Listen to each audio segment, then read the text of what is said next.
27 unanswered. It's been as ugly a game as we've seen DC play. After that hurdle, he kind of hits the ground hard. Jordan Ta'amu walking towards the sideline. Sanders under duress. Comes up well short. I love this football team. All of our goals are still intact. Well, Shelby Harris says everything still goes through DC as they are the reigning champions. It's been a rough 2 weeks for them, back-to-back losses, and they lost their starting quarterback for the season due to injury. And the coach is with our Jenny Taft right now to talk about all of that and tonight. Coach, thank you so much for taking the time. Look, I know how hard it is to lose a quarterback like Jordan Ta'amu right now in the season, but you got some quarterbacks, your backups, you are feeling good about. What is the plan tonight with both Sanders and Bean? Yeah, I mean, the game plan is going to stay the same. We didn't have to take anything out the playbook for Spencer or for Jason. Both of these guys got a lot of playing experience. We're excited about both of these guys as well. We still have a really good football team. They got championship DNA, and these guys are ready to go to battle for them. Playoff implications on the line. What's the last thing you told the guys? Hey, like exactly what you just said. This is a playoff implication. This is a playoff game for us. And, hey, we wouldn't want to have it no other way. Playing against the first-place team, why not come down here to Orlando and show what DC football is all about? Good luck. Thank you. Appreciate it. Thank you very much, Jenny. Not only did they win a championship last year, but he was coach of the year. So you know that he can pull the troops together, and this guy is doing very well. First season for the Storm as their head coach, but his third year in the UFL, he's made the playoffs all 3 seasons previously in St. Louis. Yeah, all he's done is find a way to win, put teams together, find a way to win, and it's been different in Orlando because he doesn't have the talent to make sure he brings them back and knows the offense and things like that, but he's done a really nice job from the start. All right, DC did win the toss. They decided to defer to the second half. KJ Hamler takes a big hit, and the flag comes out on the play. Oh, the ball came out. And it looks like Orlando did recover. Boy, this could have been a disastrous start. Darian Butler saved their bacon. Here's Hamler taking the hit. Yeah, they are really lucky to get that football back. You can see gripping at the ball the entire time. Nice job by Kai Gray of trying to get that football out. He does get it out, but they're not able to get on it. Lucky bounce there for Orlando. And so Jack Plummer will lead them onto the field to start the ball game. Right at the 23-yard line. 180! What's up? They hand it off. Jashawn Corbin picks up a couple of yards. And we talked at the beginning about Plummer and the kind of season he's had, MVP caliber. Yeah, he's done a really nice job. And like I talked about, his ability to add something to his game, that ability to run the football and essentially break the game a lot of times. We saw him have the longest run in the history of the UFL, especially for a quarterback. I mean, he has really shown his full multitude of skills, and it's why this team is where they are. And last week he showed the ability to run as well. Ran 71 yards for a touchdown, longest run in the UFL this season. He's a guy that's not known for his running ability. This is what he's known for.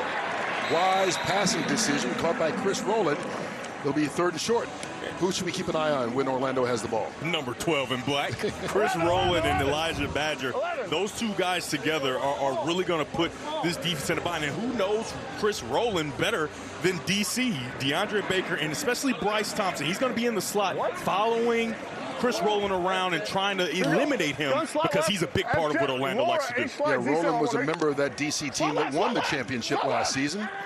So they know him very well from practice and had 9 catches, 91 yards in their win last week against Dallas. Plummer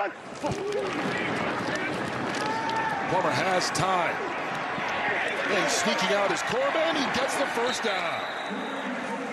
Well-executed play to pick up the necessary yardage.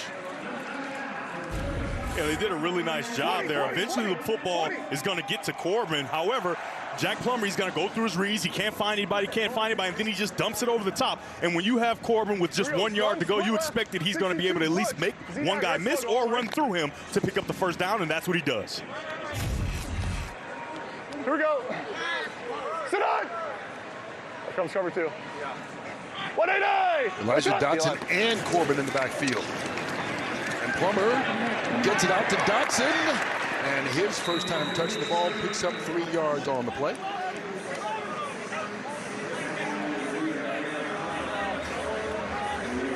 Coming into this game, they've only had one initial drive that has gotten a touchdown. That was in week 1. So the ability to start fast is so important for these teams. When we talked to head coach Anthony Beck, he said, listen, we can't go down 10 points. We cannot continue to put ourselves in a hole. Now, we've battled back and done a nice job, but we cannot continue to put ourselves behind the 8 ball. This is a pretty good start, Kirk.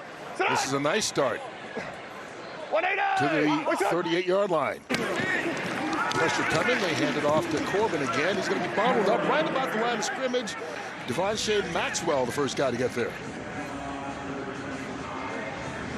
11, 16 and Z. You can see the struggles that the Storm have had on offense this season. And as explosive as their offense has been, their offense early has been a struggle. 62 X knife F mash. Someone right. They've turned it around as the game has gone on. Good enough to have a 6-2 record, best mark in the UFL coming into this penultimate game of the regular season. 180. What's up? On 3rd and 7, 4-man rush, and that's Rowland. And the guy they love getting it into his hands, who's great with the yardage after the catch, shows why. All the way down the field into the end zone for the 62-yard touchdown.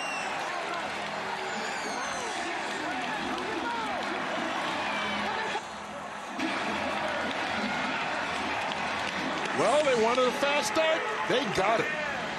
Yeah, and Kurt, anytime you hear mesh, there's always going to be an ability to set a screen for the guy you want to get the football to. Perfectly executed by the offense of Orlando, but then the rest is all rolling. There is no secret as to why he's an all-UFL player last year, all-UFL player the year before, and he continues to lead the league in all-purpose yards because once he gets the football downfield, he is a running back, and he runs all the way to the end zone. And he leads the league in yards after the catch, showed why on that one play.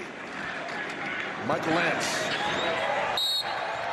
puts it through, and just like that, Chris Rowland puts Orlando on the scoreboard on the opening drive of the game. 62 yards to pay dirt, and the Storm.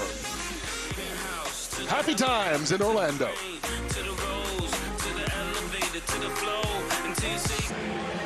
And welcome back to Orlando. And what a start for the Storm and Chris Rowland. I got to say, that touchdown looked a little too easy. The conversation we had before the game where you credited the other coach, Shannon Harris, for really helping your career, you getting to this point. What does it mean to score a touchdown like that in front of someone who really has helped you get here? It's funny, life is full circle. I've always loved playing for Shannon, but there's one thing I've never got to do was go against Shannon. So, I've been looking forward to this matchup all year. And, like I said earlier, I'm just here to do my part. It's really not about me and him. It's about, Orlando. So just happy to make a play for my team and put us on the scoreboard. What a start. Thank you. Kurt? All right, they get on the scoreboard on that opening drive for the first time, as you saw, since week 1. Longest reception of the year for Rowland. And now DC will try to respond. Xavier Valladay on the return. Stop before he gets to the 30-yard line by Cam Camper. And so here is Spencer Sanders getting his first start, taking over for the injured Jordan Ta'amu for the rest of the year, at least tonight. He's a guy who hasn't gotten many opportunities in the UFL as of yet. However, he's a guy that they believe in. They believe that he has a similar skill set to Jordan Ta'amu, but there are some things that they're going to take off of his plate, and we're going to expand on that as we continue through this game. Well, one thing that we saw last week, he got pushed into action with the injury in the first quarter and seemed to get more comfortable as the game went on. Exactly right.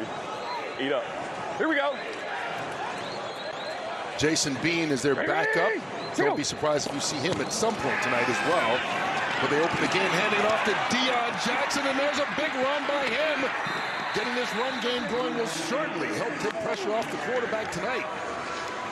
Jackson, 31 right out of the gate. Yeah, he does a really nice job of going off the right edge here and finding his way through traffic. When you get to the second level of the defense, when you get your offensive linemen to the linebackers, it's all open grass and space for a guy in Deion Jackson who has been slowed down as of late, but that's a really nice start by him in this running game. Ready? Go.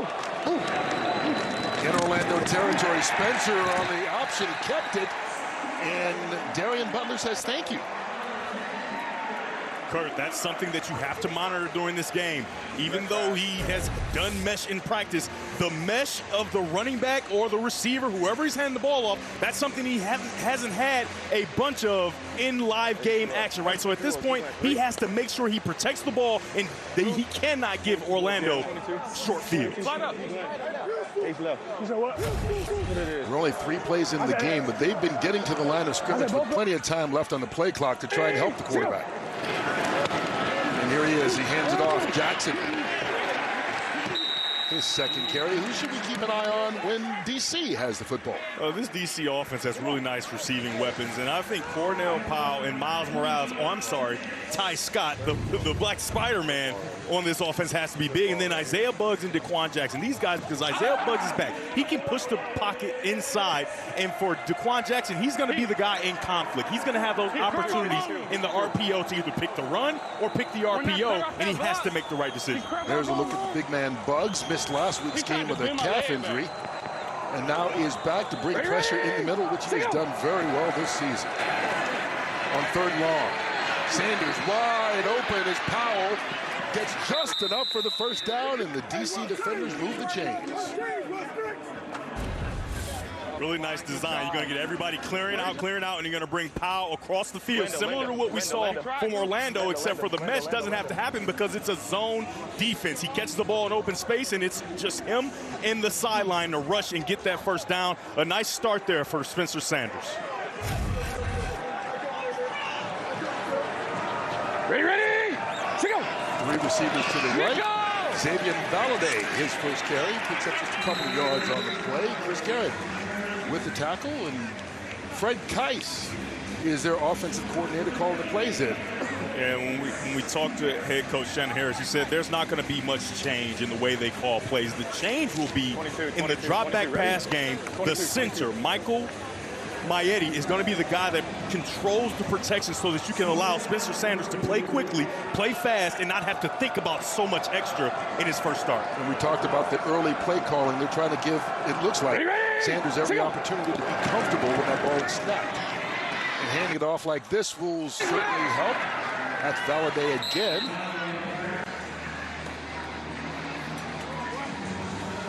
Give him 7 this time. Good find, boy. Good find. Good find. Oh, 71. My leg is heavy.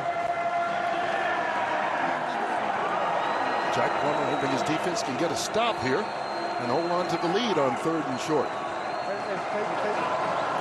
Ready? Single. Blitz coming. Picked up, and it's almost intercepted. Spencer threw it right into the hand of Nate Brooks, who can't believe he dropped it. I think he was thinking pick 6 the whole time. Yeah, he absolutely was, and it's just a spray release out route, right? And this ball has to be thrown on time because he is breaking as it's coming out. It is far behind the intended receiver, Cornell Powell. However, if you are number 26 in black, Nate Brooks has to make that play because you cannot allow confidence and opportunities to put up points on the board when you have a chance to take the football away. And no one was between him and the end zone. Oh, yeah. Here's Matt McCrane, 43-yard attempt, and one of the most accurate kickers in the league puts it through and gets DC on the board. So each team has had the ball once. Each team has put points on the board. I tell you what, though, hey, DC lucky. Why do they play DB again? That's why. We know. Well, Spencer Sanders' first possession as a starter ends up in points, not as many as they wanted, but they're also fortunate it didn't turn into a pick 6. 7-3 after each team has had the ball once in this important game in Week 9. DC trying to get back to the playoffs as they are the defending champs. Orlando holding on to the top spot right now, trying to wrap up the #1 seed for Anthony Beck in his first year of this franchise. McCrane kicks it deep. Corbin. Jashawn Corbin spins his way out to the 25. And that's where Jack Plummer will take over. What an opening possession, 4 for 4, including the touchdown pass. But this is just what the Plummer has done all season long. You look at those numbers, best in the UFL, and that touchdown pass was his 13th of the year. He had 12 and only 1 pick coming in. I mean, talk about efficient. Yeah, I've been really impressed with him. I can't say enough about what he's able to do, but it goes way beyond his physical skills, right? His ability at the line of scrimmage to get into the right run play, to get into the right protection, to make sure that the team is in the proper position to have successful plays. Second possession, first play, Elijah Dotson. I like that work. And give him a full. Hey, I was excited when I was 21. I was excited. 21. 21. 21.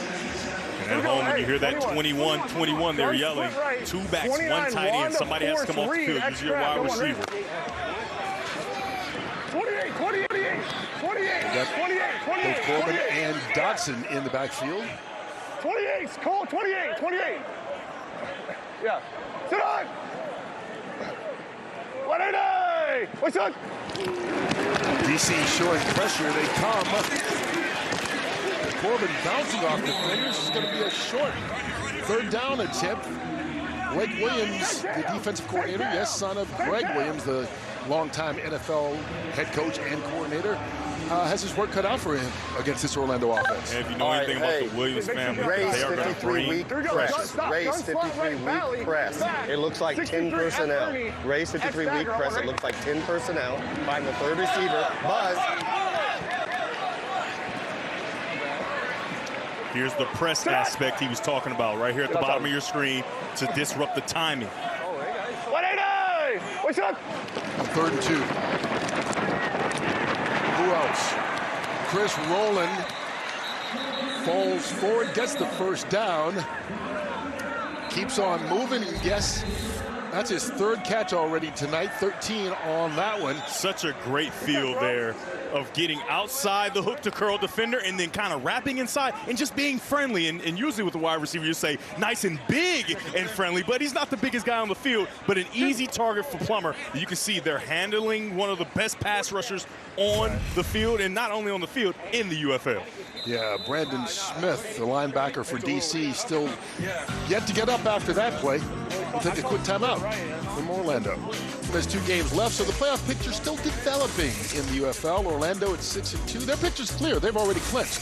St. Louis and DC are almost developed at 5-3. Birmingham, St. Louis still cloudy at 4-4, and then barely hanging on. You got Dallas, Houston, and Columbus. Everybody, though, mathematically still alive, and it's simple for DC. They win tonight, they clinch a playoff spot. Yeah, and the ability to have everybody viable, that's exactly how we like it. That's exactly. You scared me there for a second. I was expecting that high tone from you. There you go. Well, they've got to find a way to stop Orlando. They drove it down the field on their opening possession and are marching here on possession number 2. Liz. Brandon Smith got up and walked off the field, by the way, after being down with an injury. Movement early. False start. Offense number 12. 5-yard penalty. First down. And that is on Chris Rowland. A rare penalty. This is the least penalized team in the league. Orlando. 11. Such a small flinch by him. That's a good pickup by the officials. He moves, but it wasn't much. But they saw him there, and it pushes them back. And so this really helps the DC defense. They haven't really figured out Orlando to this point in the game. They've kind of had their way driving the ball down the field to run in the pass game. So starting behind the chains is not something that Orlando wants. Play clock winding down. Hey, whoa. Yeah, Orlando saying they didn't reset it. Timeout. Orlando, they're first. 30 seconds. Well, the officials are not agreeing. They charge them with that timeout. Why do we got to put a timeout there? Hey, you punch that bitch out. Who punched that bitch out on kickoff? I don't know. We coming for that ass. There's no time left, Jack. I love you, though, bro. How is it not at 25 when I'm in the huddle? All right. Hey, look hot. Hey, receivers. Same place. Hey, look hot. So now it's time to see if Jack Plummer can settle down. He's been really good at this, of handling his emotions all season long. And Anthony Beck just talk about how steady he's been. You see the numbers. There's no question about that. But how steady he's been in the huddle, off the field, being a leader for this team. Yeah, and what the casual fan won't notice is they are in positions like this often, and this is why they start slow, and he has to find a way to dig them out, and he has to do it again here. Rip. 180! What's up? Looking for Rowland, makes the catch, but good open field tackle made by Gary and Conley, the former first-round pick of the Raiders. Here we go, 11-11, 11-11, 16 at Z, 11-11, 16 at Z. Hop the gun, trips right, 52 rib, super cross. Hop the gun, trips right, 52 rib, super F cross. Here we go, hop the gun, trips right, 52 ribs, super F cross. Someone right? Be alive, signal. Yeah. Why y'all keep taking me out? Lots of words in that call. A lot of words. That F cross, you'd like to think that the F is going across the field. What's up? Plummer steps up, throws on the run, incomplete. In and out of the hands of Rowland, who was double covered there. Bryce Thompson, though, was the guy who separated him from the football. Going to bring up 3rd and long. Yeah, that's the guy in the players to watch. Bryce Thompson, their most athletic defensive back. Let's go sniper to outlaw. Sniper to outlaw. Sniper to outlaw. Weak sniper. Right. Weak sniper. Be alive, go. Here we go. Sit on! Long 3rd down attempt. Orlando. They're going to go half of the field here. Pressure picked up.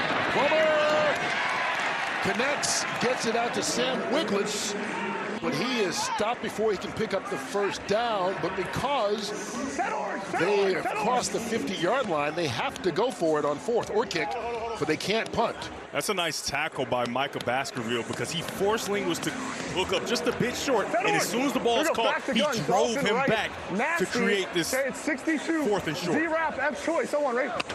Who's next? You got corner, nasty. Cover 0.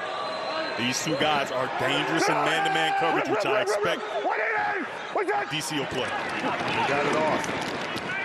And it's almost intercepted as he was intending that one for Rowland. Bryce Thompson, we talked about that matchup.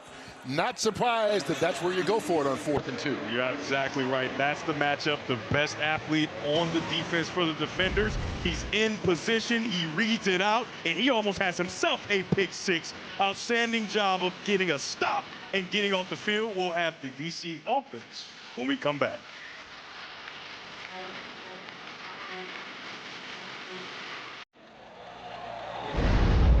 Well, Jordan Ta'amu has been one of the best quarterbacks in spring football year after year, but last week injured his knee on this run. They've already declared him out for the season and placed him on injured reserve. He was the championship game MVP last season. Maybe could have won the award for regular season MVP and was certainly one of the top candidates this year. So he's done. Spencer Sanders gets the start tonight for Shannon Harris's team as they are just trying to win and get into the postseason again this year. When we talk about a leader, I mean, Ta'amu has been the leader for so long for this team as we get movement there on the right side there. False start. Offense number 72. 5-yard penalty. 1st down. Yeah, Michael Tarquin called for that. I understand, Jenny, you had a chance to talk to Ta'amu today. I did. You know, let me tell you, he's got so much FOMO. First of all, not being here. He said if my knee wasn't swollen, I would have been on that plane to support my guys. I do want to report officially it is a torn ACL. Now, Jordan told me, of course, heartbreak at first, but his plan is to attack surgery and come back stronger than ever. Oh, that's a tough blow because that's going to take a little while to recover, but he has been one of the cornerstones of spring football, as we said, year in and year out. So we know he's watching tonight and rooting for his team. Get well soon, Jordan. Yasir Durant is the injured player down for DC right now. He's their starting left tackle. Jenny. Well, it was just a little interesting, too, in talking to Jordan, because he told me it really is the first serious injury he's ever had. And, you know, devastation is the first reaction. But let me tell you, he has been so involved this week, making sure those other quarterbacks, Spencer and Jason, are ready to go. He said, I have so much confidence in both of them. But the big thing is he's going to come back stronger than ever. He actually sought advice from running back Abram Smith, one of his teammates, who actually has torn an ACL 3 different times in his career. He said, Abram has told me how to handle it, how to approach that rehab. And guys, he's got such a positive outlook. I also told him, Kurt, to text me during the game if he had thoughts. So if Jordan has any opinions, I'll make sure to relay them to you guys. It's maybe the challenge may be holding those opinions in when you're sitting at home, because you're so used to participating in it. And you can see Yasir Durant still down right now, and that would be another blow. I mean, he's their starting left tackle and one of their best linemen, period. Hopefully they help him to the sideline. We'll take a timeout in the meantime.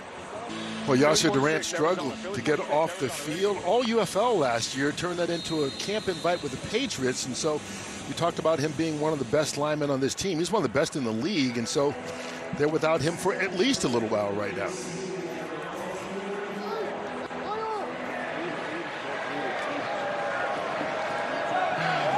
So more added pressure on this offense on a long second down. Sanders over the middle of the field. He's got a man open right into the arms of Keke Coutee. This is exactly where you want to attack. You're going to get off the hash here, off the hash here. Now the middle is open, and you send a guy right down the middle. Keke Coutee does a nice job of finding that open space. Cover 2. The safeties are split. Attack the middle. 45-yard gain. Jackson down inside the 5. Kurt, anytime you see split safeties, you just hope and pray that you have a play that already has a guy racing to the middle. A perfectly timed call by offensive coordinator Fred Kites.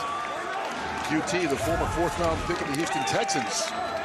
He'd only had 5 catches all season long, and so that was a big one, and what a throw by Sanders. Heavy right. We got 47 same. 47 same. Ready? 2 seconds. 2 seconds. Yep. So they can technically pick up the first down without getting the touchdown. Remember, Mr. Sanders' legs are big. Jackson into the end zone, touchdown, and DC takes the lead.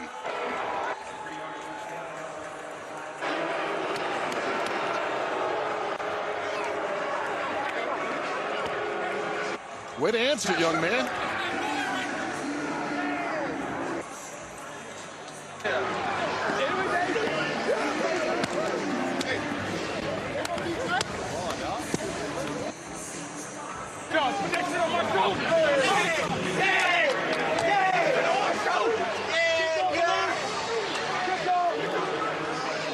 Deion Jackson leads the UFL in rushing touchdowns.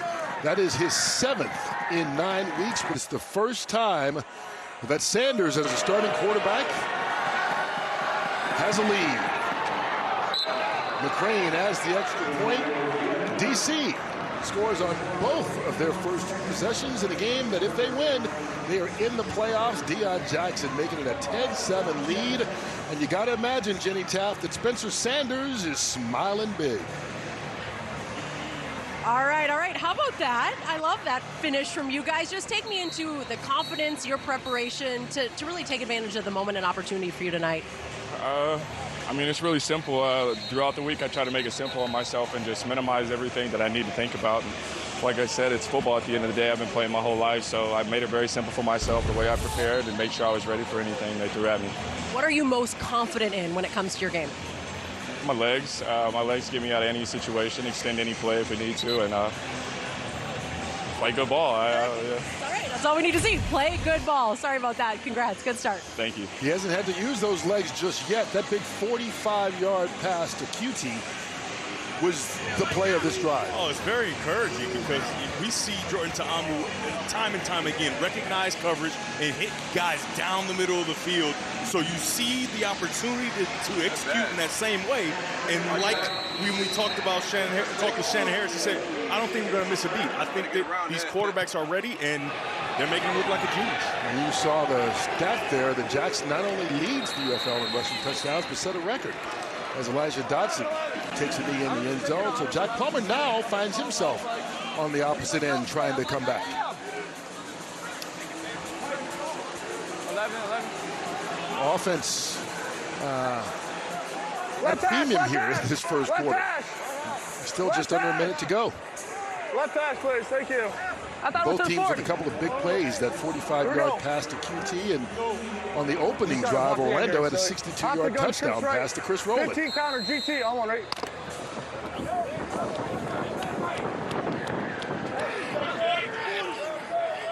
Oh, perfect. Your 15 counter, that means you're going to get tackle, GT, tackle, and guard going around to lead through for the run. Jashaun Corbin. Short pickup. Give me 11, 16 at Z. Give me 11, 16 at Z. With the tackle.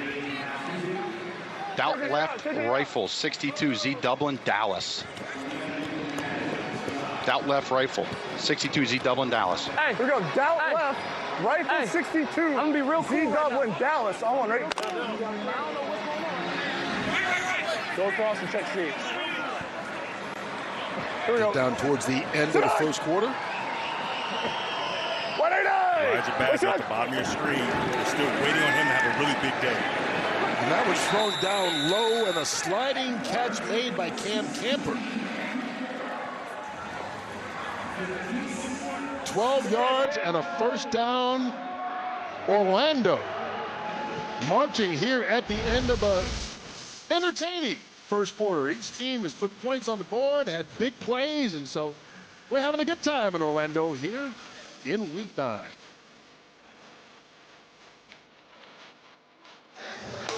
All right, so here's what the playoff picture looks like with everybody having 2 games left. Orlando already clinched the playoff spot, trying to grab the #1 seed. St. Louis and DC battling it out for the #2 spot. And those teams still in the hunt. Louisville and Birmingham both riding win streaks right now and playing as well as they have played all season long, and only one can make it to the postseason. Here we go. Entertaining first quarter. Both teams, big plays, big scores. It's 10-7 as we start quarter #2 in Orlando. Pass caught by KJ Hamler, the former second-round pick of the Broncos. Chris Rowland has been the guy that they've gone to all season long. No different tonight. Yeah, that's been the matchup, too. #1, Bryce Thompson and White. He's done a nice job tonight. Obviously, Rowland has that very long touchdown, but it wasn't against him. He's only caught one pass where Thompson was in the air. Plummer throws off his back foot, wide open, and into the end zone is Badger for the touchdown.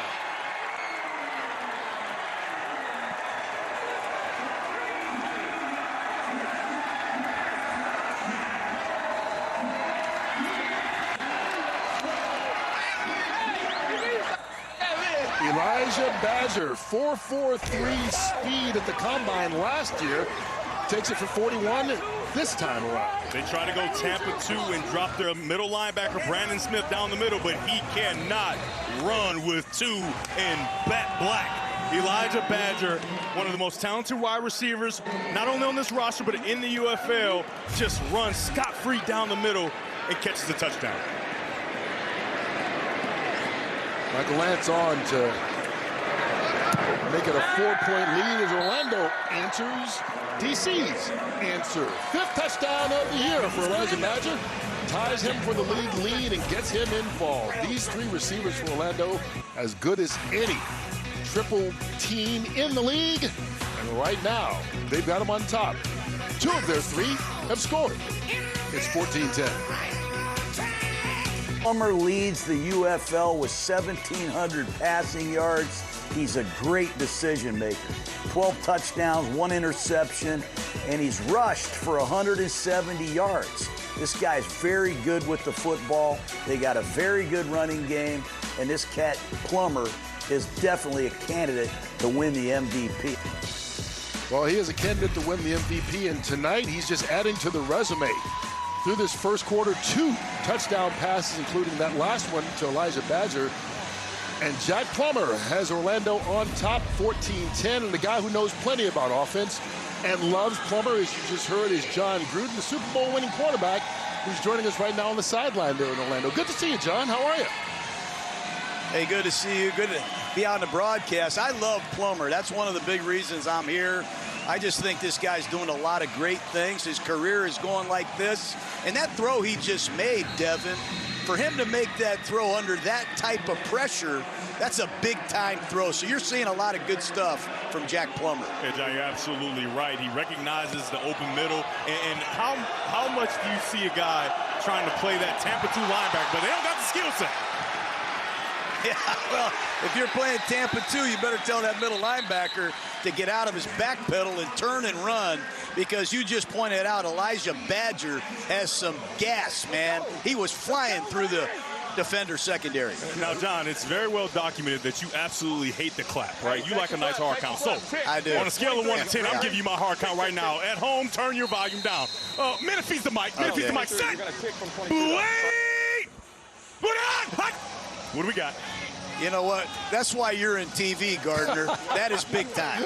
That's why you are in primetime TV. So is that was 10? outstanding. What do we got there, John? Come on. That's a 10. That's as good as you can do it. Let's see if Washington can answer. All right, let's see what they can do. Spencer Sanders threw the big touchdown pass, or the big pass, rather, on the previous series, and now he'll try and get them back going again with Abram Smith at quarterback. And, John, I mean, you can develop quarterbacks. I mean, that's one thing that you know that you can do, and everyone knows that you can do. You got a young guy in Spencer Sanders making his first start tonight.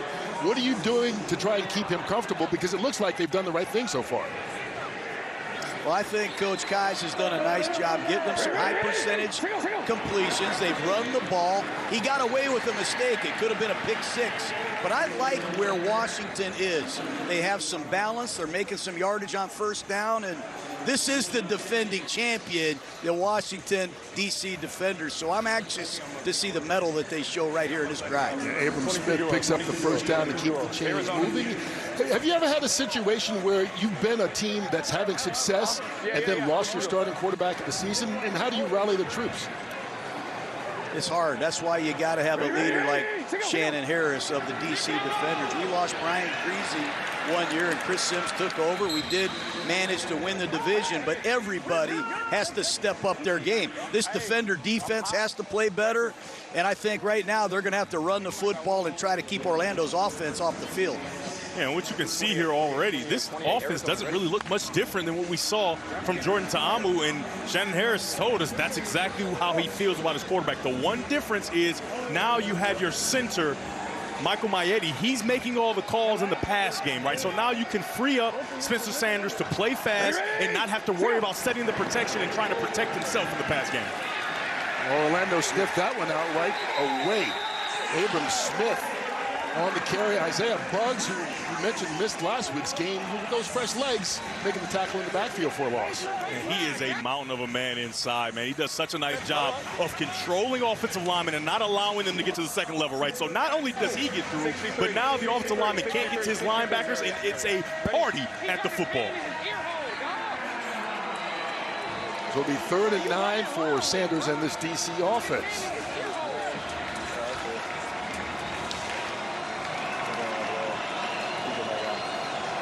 Ready? Go! Blitz coming. Sanders under pressure. Gets it off and throws it too high, incomplete.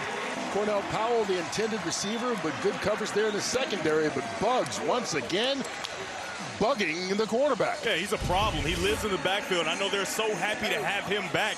He just controls the offensive lineman. Look at those fast, aggressive, heavy hands, and then he starts to chase and dives and almost gets there. You got to love those defensive linemen that can play inside, outside, and that can rush the passer in this heat on 3rd down. Great play by Buggs. Yeah, you had a guy like that, Warren Sapp, so you know a thing or two about how that helps the team. Yeah, and the cool thing about Buggs is he doesn't necessarily get tired. He's an every down interior lineman at that size. How rare is that, John? It is rare, and Preston Brooks punched that one out of bounds. Go ahead, John. No, I just think it's a credit to Anthony Beck, who's not only the head coach of the Orlando Storm, he serves as the GM. And he's been able to find a lot of good players on both lines. And you're going to win the UFL championship with good defensive line play, and he knows he's got to have that fourth quarter pass rush in big games like tonight. You know, and Beck, we talked about it earlier, one of the best coaches. I mean, he had the 2 previous years in St. Louis, took them to the playoffs.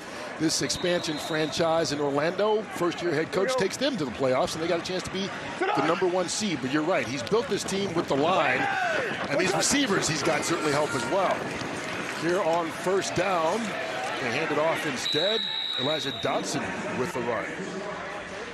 Man, these receivers, Devin, I'm anxious to see what you think of these guys. That's the first time I've met Chris Rowland. I met him at the hotel today. He wears number 2. He's powerful. He's built, number 12, I should say. He's built like a brick house, man, and he's excellent after the catch. I look for Rowland on an option route right here or some form of a crossing route. Yeah, he's the guy that is the quarterback's best friend. He's strong, he's tough, and he's going to catch every single combat catch and then get yards after it as well. And they go the other way. It's Badger who caught the touchdown with the reception. Let's listen to the play call. Give me 10, give me 10. 10 cap. Gunboy right, Z Quack, 62XOBY drive. Gunboy right, Z Quack, 62XOBY drive. Here we go, Gunboy right, Z Quack, 62XOBY drive. On 1, ready? Go, KJ. John, would you have liked to have been mic'd up doing play calls? Yeah, I would have loved that, man. I asked that knowing the answer. Here we go on third down. Plummer lofts it up, overthrows Badger, who was the intended receiver, and Badger wound up playing DB, saving him as Sam Kidd had his hands on that. Yeah, he had to throw that Sam ball. Kidd has had a nice year. He has. He had to throw that ball prematurely. You're going to get the old bench route. He's going to go in vertical, and then he gets to the corner, but that ball comes out super early, and it doesn't allow Badger to set his angle. You try to anticipate when you're having pressure, but that time it got dangerous for Plummer. So Jack Browning will come on the punt. Only had 1 punt last week as this offense marched up and down the field in their 31-24 win over Dallas to clinch that playoff spot, the first team to do so in the UFL. Nice booming kick by Browning. Bounces into the end zone, and so DC will have a long field after the 68-yard kick. Can you stick around for a little bit more, John? Sure. All right, we'll have John Gruden and more on the other side as we continue to play football. On the sideline with the coaches mic'd up, you should hear what goes on during the break. We've got John Gruden with us on the sideline, who remembers the tuck rule play when he was coach of the Raiders, and Tom Brady and the Patriots survived that AFC Championship game to go on to win Super Bowls. And so I think John had a message for Mike. Bit of a message. Yeah. Oh, man, I sure do. You know, it sure took you long enough, Pereira, to get rid of that tuck rule. I mean, that was a fumble. I'm glad I get to see it personally, and God bless you, man. Happy Memorial Day. But Tom Brady fumbled that ball, man. It only took him 8 years to change the rule. Come on. Yeah. You're still the best-dressed official I've ever seen. I don't know where you buy your shirts, but you are the best-dressed official of all time. I'm the only one that's well-dressed. That's why. Yeah. Good to see you, man. Good to see you, Great Coach. job. Some things never die, all right? Here's Valladay on the first down. It's amazing how coaches can remember. Obviously, that's a big one, John, so we understand that. But coaches can remember plays from 20 years ago if you ask them, because it sticks in your craw when it doesn't go your way. I know, look at the face. He's still upset. Yeah. He's still upset. Yeah, that was a big one. That changed history for a lot of us, but look at Pereira. He's probably laughing up there in his new shirt. No, I remember it was my first year as the head of officiating too. My first year, and that was the most significant play I dealt with for my entire career. Actually, was that first year. That's another big play by Isaiah Buggs. Once again, back to this in the tuck rule. It was your first year. Did you get a call from Gruden after the game? I know it's a playoff game, so their season was over, but did you? A call or a threat? Which? No, I got traded. Hell, I got traded the next day to Tampa Bay. That was the ramifications, but I know this. Isaiah Buggs is going to be on a UFL All-Star game if this continues. What a performance. He's played this well all season long. Been a key member of that defensive front. Here he is, bringing pressure again. He had to take his helmet off because he got grabbed, and that may be what the flag is for. I think you're right, Kurt.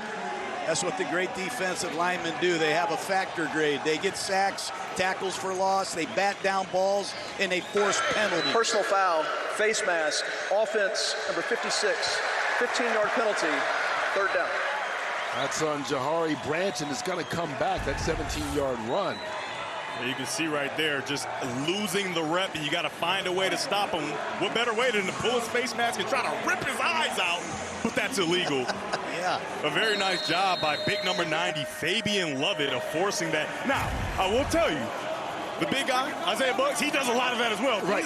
These defensive linemen are a bit interchangeable in the way that they play with their violent hands, and they force these penalties because they just overwhelm the offensive linemen. Yeah, we should credit Lovett for the pressure there and not Buggs, my bad. Hey, good check. So it brings up a 3rd and 19. Ready? Single. Pressure coming again. Sanders decides to run it. Talked about how he likes to use his legs, and on 3rd and 19, he does a great job of running there. Nate Maters finally stopped him, but after a 16-yard run, so it's 4th and 3, going to be stopped just short of getting that first down. Yeah, they're going to punt that football away, and that's a good job by Orlando's defense. Now they see, oh, we forgot Spencer Sanders can use his legs, so they can have a lot more lane integrity in other scenarios when it's not such a long distance to go. It's good they got him to the ground and forced the punt.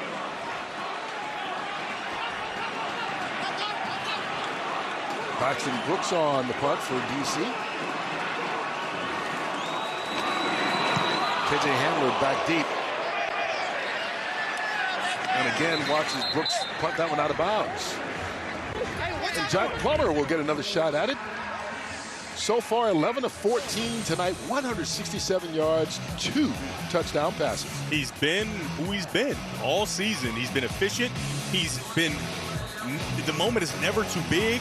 He hasn't used his legs just yet. However, when he gets that ball out and allows Roland to run, the accuracy of a football on the shallow cross is so important. And then, under immense pressure, finds a way to put a rainbow into the end zone into his other top receiver, Elijah Badger. Yeah, leading candidate for MVP going in the final 2 weeks. 14 touchdowns, John Gruden, and only 1 pick. Seven. Talk about that efficient. Is saying something. Yeah. Very efficient. Here on first down. And he dumps it off. And that's caught by the tight end, Steven Stylianos. You know, you look at Orlando's ball distribution, Devin, it's impressive. Yeah. You know, they got Badger, they've got Roland, they've got Hamler. They just threw the ball to the tight end. They've got the number 2 rusher in Corbin.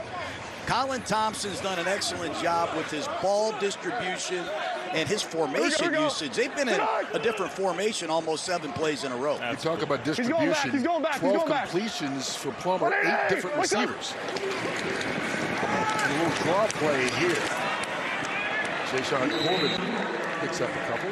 Let's listen to the play call by Thompson. 10 cam, hop the gun, Dolphin right, 63, Y stomp, F cross. Hop the gun, Dolphin right, 63, Y stomp, F cross.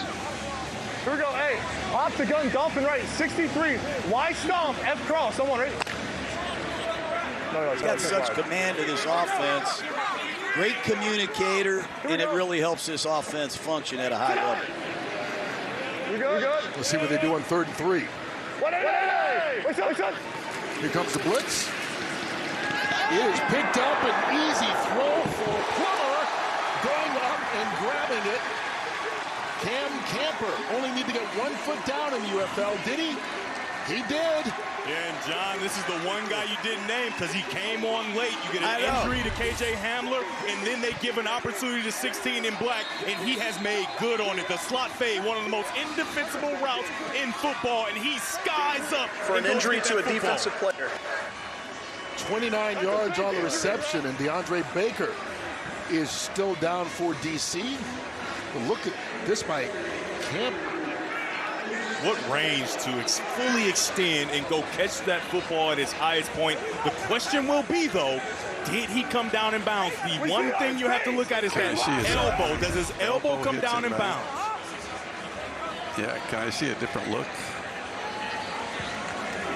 We are still looking just to confirm this. Okay, and we see the elbow hits before the right hand, right? Go back to that shot. We have time. We have the injury. This shot.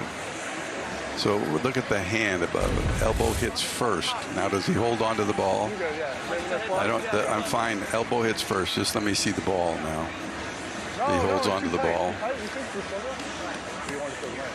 He does. Okay, we are confirming the catch. So you hear Mike Pereira say that the catch is After confirmed. the review, the ruling on the field is confirmed. First down, Orlando. So it's a 29-yard gain. Well, you heard that word stomp. That's a slot combination where you get that locked hitch and that high fade. And what a beautiful 50-50 camera work you guys have there. Man, that guy almost ran into me. You needed to turn around. You didn't realize the action was right behind you. Look at Plummer, man. That's a 29-yard pass. He's had a 62, 41, 35, and that 29. Oh, my God, get him, Will. Big plays by this offense as they try and extend the lead. And a flag on the play. Echo Boyd-O trying to cover Chris Rowland. Pass interference, defense number 28. Ball will be placed at the spot of the foul with an automatic first down. They give him a bit of a ho-hum slant and go. However, he does cut him off, and it doesn't allow Rowland to continue down the field. That hard, sudden move, that's what he has in his game. He is a very sudden athlete, and when he changes directions very quickly, it forces that cornerback to panic, and it stops him from being able to get the ball down the field. DeAndre Baker came out of the game, and immediately Orlando goes right after his backup with the double move. Great play selection by the Storm coaching staff. And you can hear before the play, Plummer said, "Oh my goodness, Rowland, kill him." Here we go. Good recognition. First and goal from the 6th. Play action, and what a call. KJ Hamler. Easy touchdown. There is a flag on the play. They've got an offensive lineman downfield that slowed the belly. An eligible player downfield. Offense number 56. 5-yard penalty. First down. So Cole Snyder, the center, being called for. Will come back. And it's very difficult these RPOs for the offensive line, because in the RPO game, if you hold that ball for any amount of time, these offensive linemen are blocking downfield. So, right, he's getting to the second level. That's his job. He has free access to the linebacker, and so he wants to get there, but the ball's still in the hand of the quarterback, and he's almost in the end zone trying to catch a touchdown himself. That's Delta. I want right. Tip that, bro. So it negates the score, backs him up. Here we go. It will still be first and goal, but now from the 11. 180! What's up? Rowland in motion. They pitch it to him. He's got a hole and gets down inside the 5-yard line. Hey, let's go Pepper here. Pepper. Pepper. Over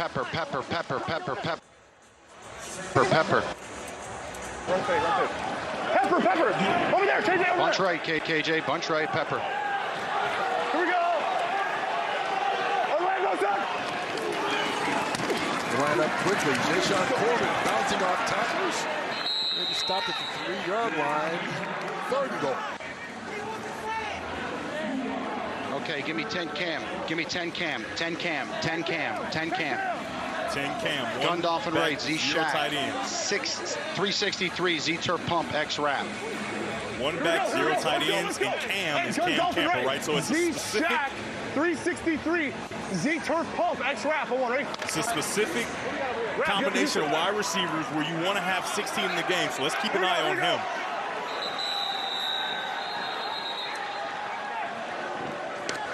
Timeout.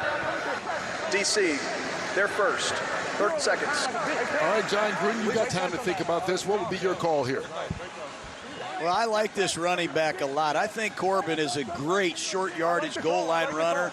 I'm in 4-down territory. I'm handing the ball to number 6 here, Devin, and I'm going to use a little window dressing with Rowland in motion.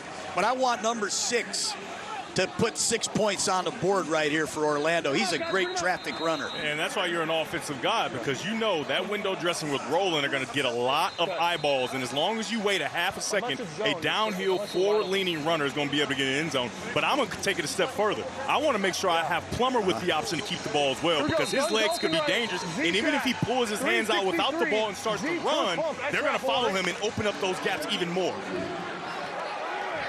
That's a good call as well. Let's see what happens.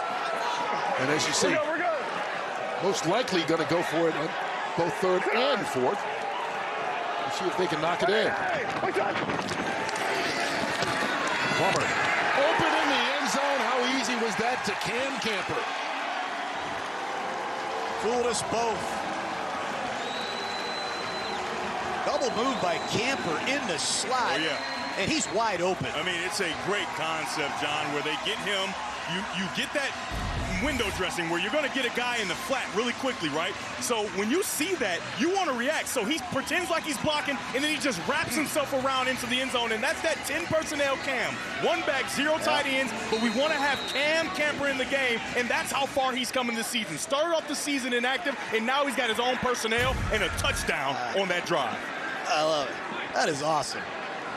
Well, you've been raving about Jack Plummer. For those that hadn't seen him before tonight, you understand why. I hope he gets in at camp. Well, he spent a couple of seasons with the Carolina Panthers and trying to earn his way back into the National Football League. Cam Camper. John Gruden loving that. You got to love everything you've seen tonight from this Orlando offense. Plummer, 3 touchdown passes to 3 different wide receivers. And we're not even at halftime yet. Orlando rolling now. 21-10, they have the lead. Orlando Friday Night Spotlight as we look ahead to the weekend. We got tonight's game, and then Birmingham, who's won 3 in a row and holding on that last playoff spot. They're in action. Louisville back to 500 after an 0-3 start, and then a Week 8 rematch as Houston upset St. Louis last week. They will play again on Sunday. It's the final 2 weeks of the regular season, and every team still alive in the playoff hunt. John Gruden has been with us and kind enough to spend a lot of time with us here in the second quarter. And John, I know you're there tonight on the air with us, but you came to the game as a fan. You really like the UFL. I love the new leadership of this league. I think Mike Rapoli, he's put his heart and soul in this league. I love the venues. I mean, if you're a fan, come out and see one of these stadiums. You're right on top of the action. I love the rule changes, and I really think the quality of play is better this year than I've seen it in recent years. I think every team is still alive, technically, in the playoffs, so the camaraderie of the teams and just the fact that every team is still alive, I really like the direction of this league a lot. And I think a lot of it has to do with, we've seen really good quarterback play this year, probably the best that we have seen in this iteration of spring football, which kind of goes back to the 2020 year. And tonight, this is Sanders' opportunity. He's been waiting 3 years to get this chance. And I really feel like the DC Defenders season is slipping away, Devin. This is a very important drive for this young man right now in this DC football team. We'll see what Sanders can do with his team down by a couple of scores. They hand it off to Deion Johnson, a big hole, and that gets him started. Double-digit run to get it going. First down for DC. And Coach Gruden, you mentioned the rules. You got the 4-point field goal. You've got the I love that. Going for it. You can't punt after you cross the 50-yard line. Anything stand out in your mind? Well, I love the 4-point field goal, and I love the extra point rule, too. You can choose what you want to do. The strategy really is unique, and the flow of the game, the injuries that you have, the weather that you're in, a lot of things are analytical variables, man, that you got to think about as a coach. And I know Shannon Harris has a lot going through his mind right now. They got to get points here. This is an important drive right before halftime. DC hoping to score here, and they do get the ball to start the second half, so they can double up if they can get some points this time around, but they won't on this play, certainly. Valladay wrapped up before he gets back to the line of scrimmage, and here it is, third down. It looks like they're going to try and take it to the 2-minute warning. 51.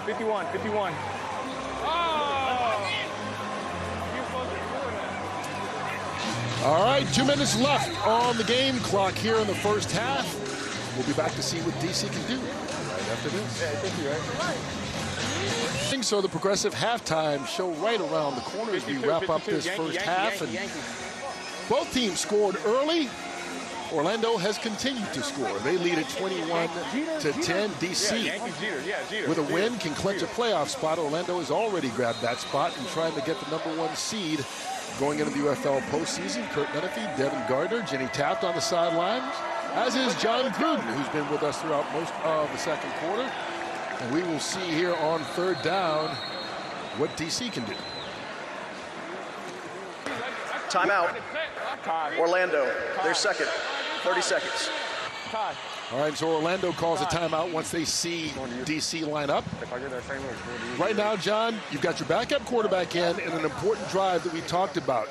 Do you air it out a little bit, or you've obviously got to get the first down first, but are you conservative here throughout the rest of this half so you don't have a mistake going into the locker room?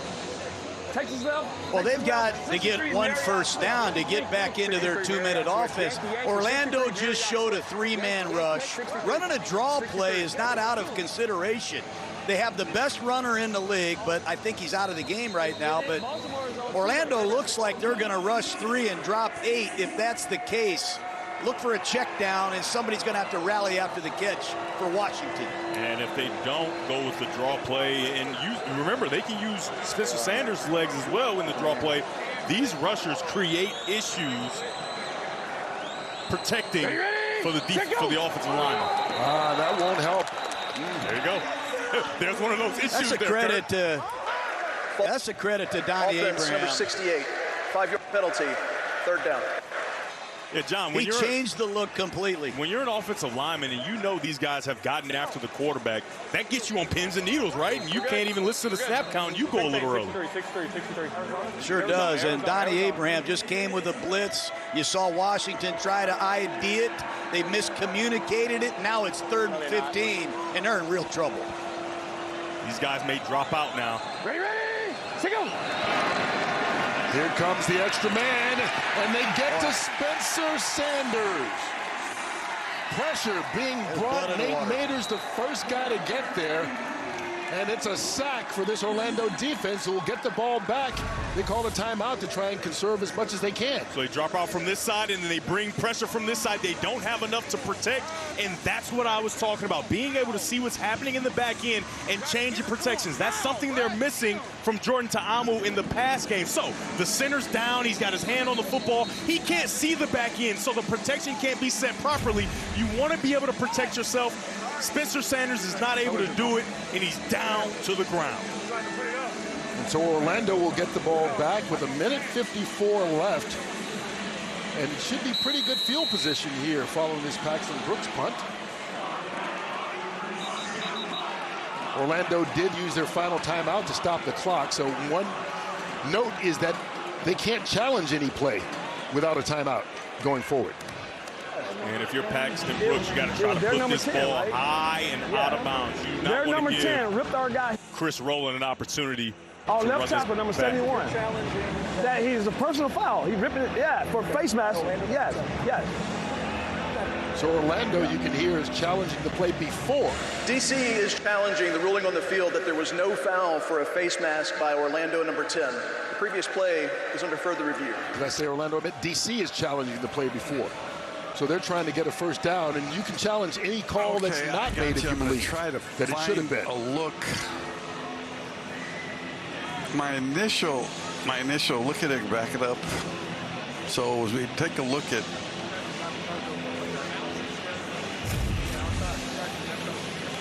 it, almost looks like the forearm is up there, but can you see a shot to where he actually grabs it?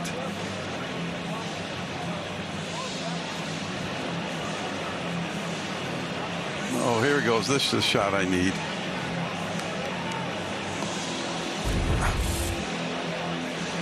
Let me see. You gotta look to see if. I mean, the mid-50 is the one we're looking at, but it's.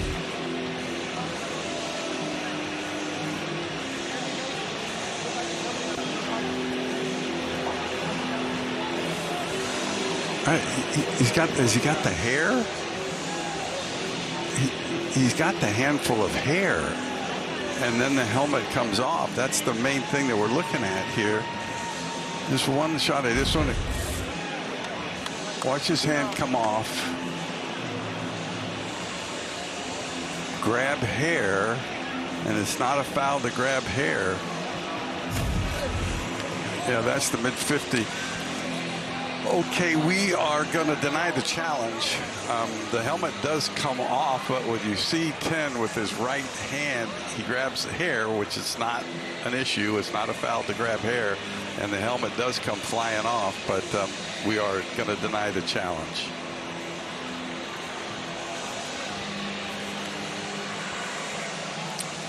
After further review, the ruling on the field stands is called.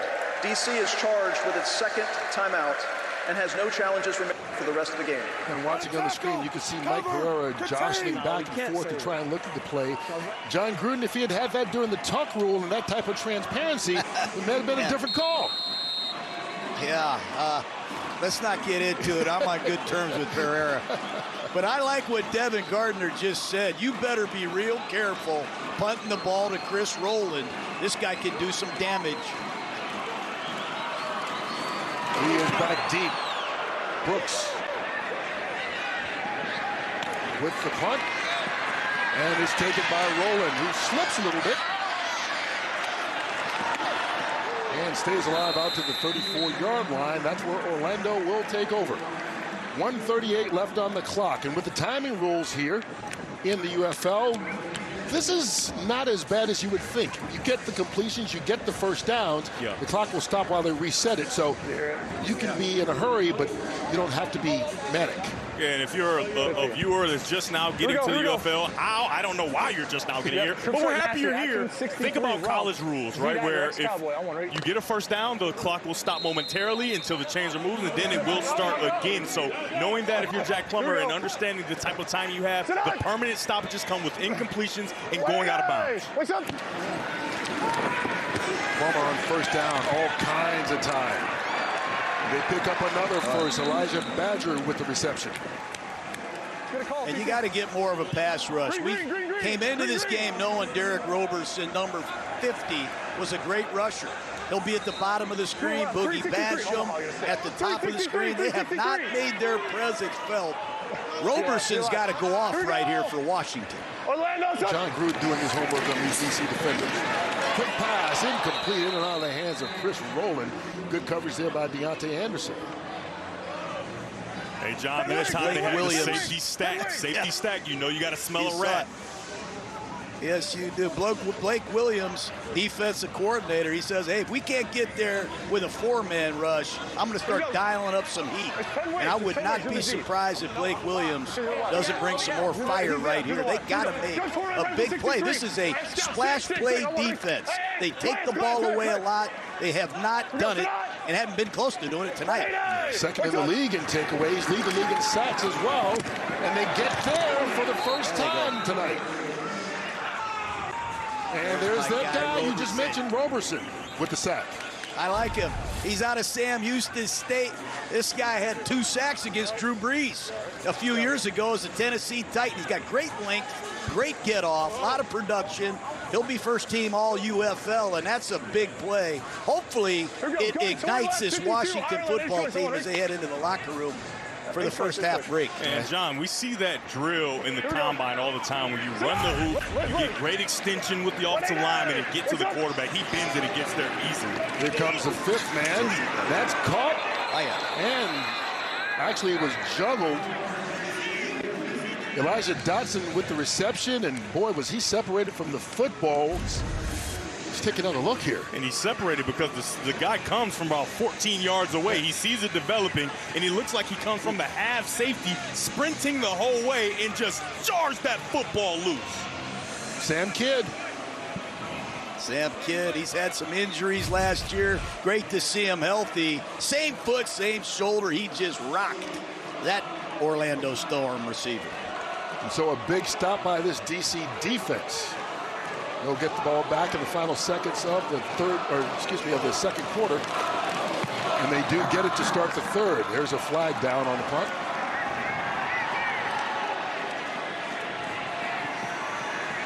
Kiki. Check out the penalty marker. If it's on Orlando, you expect that they will not re-kick because nothing good happens on a re-kick.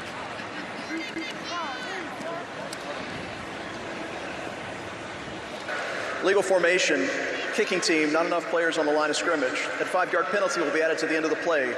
First down, DC. Okay, 24 seconds left. Spencer Sanders getting his first start, only 2 for 5 for 56 yards, and started the game well, but has gotten in a funk since then. So you wonder, would you think about changing quarterbacks at halftime at all if you were the head coach, John, or you let it keep going? Ready? I think all options are on the table. I know right now they've got to think about Matt McGrain. He's a long-range kicker. You guys have seen him kick 2 60-yard field goals. That's a 4-point kick. And if they could get those 4 points, it would be a one-possession game. But to answer your question, Kurt, I think all options are on the table at halftime for Coach Harris and this Defender football team. Their season is on the brink. You mentioned McGrain, the only kicker in the league with 2 60-yard field goals for 4 points. Sanders throws on the run, completes it out to Deion Jackson, who makes a move. Good run after the catch by Jackson, and that's the kind of play DC needed to kind of get going. 26 yards on that one. Yeah, that's a huge play because not only does he pick up big yardage and put him in position to try to get points on the board with the field goal, he also gets out of bounds, right? So now they can get in the huddle, they can calm their hearts back down, find what play they want that works. And remember, the middle of the field is not off limits. They can still attack the middle because they do have 1 timeout left. All go. You see, they need to get the ball to the 42 of Orlando in order to be able to attempt a 60-yard. And that one tipped right in the middle of the field. Darian Butler preventing the completion. 10 seconds left and 1 timeout.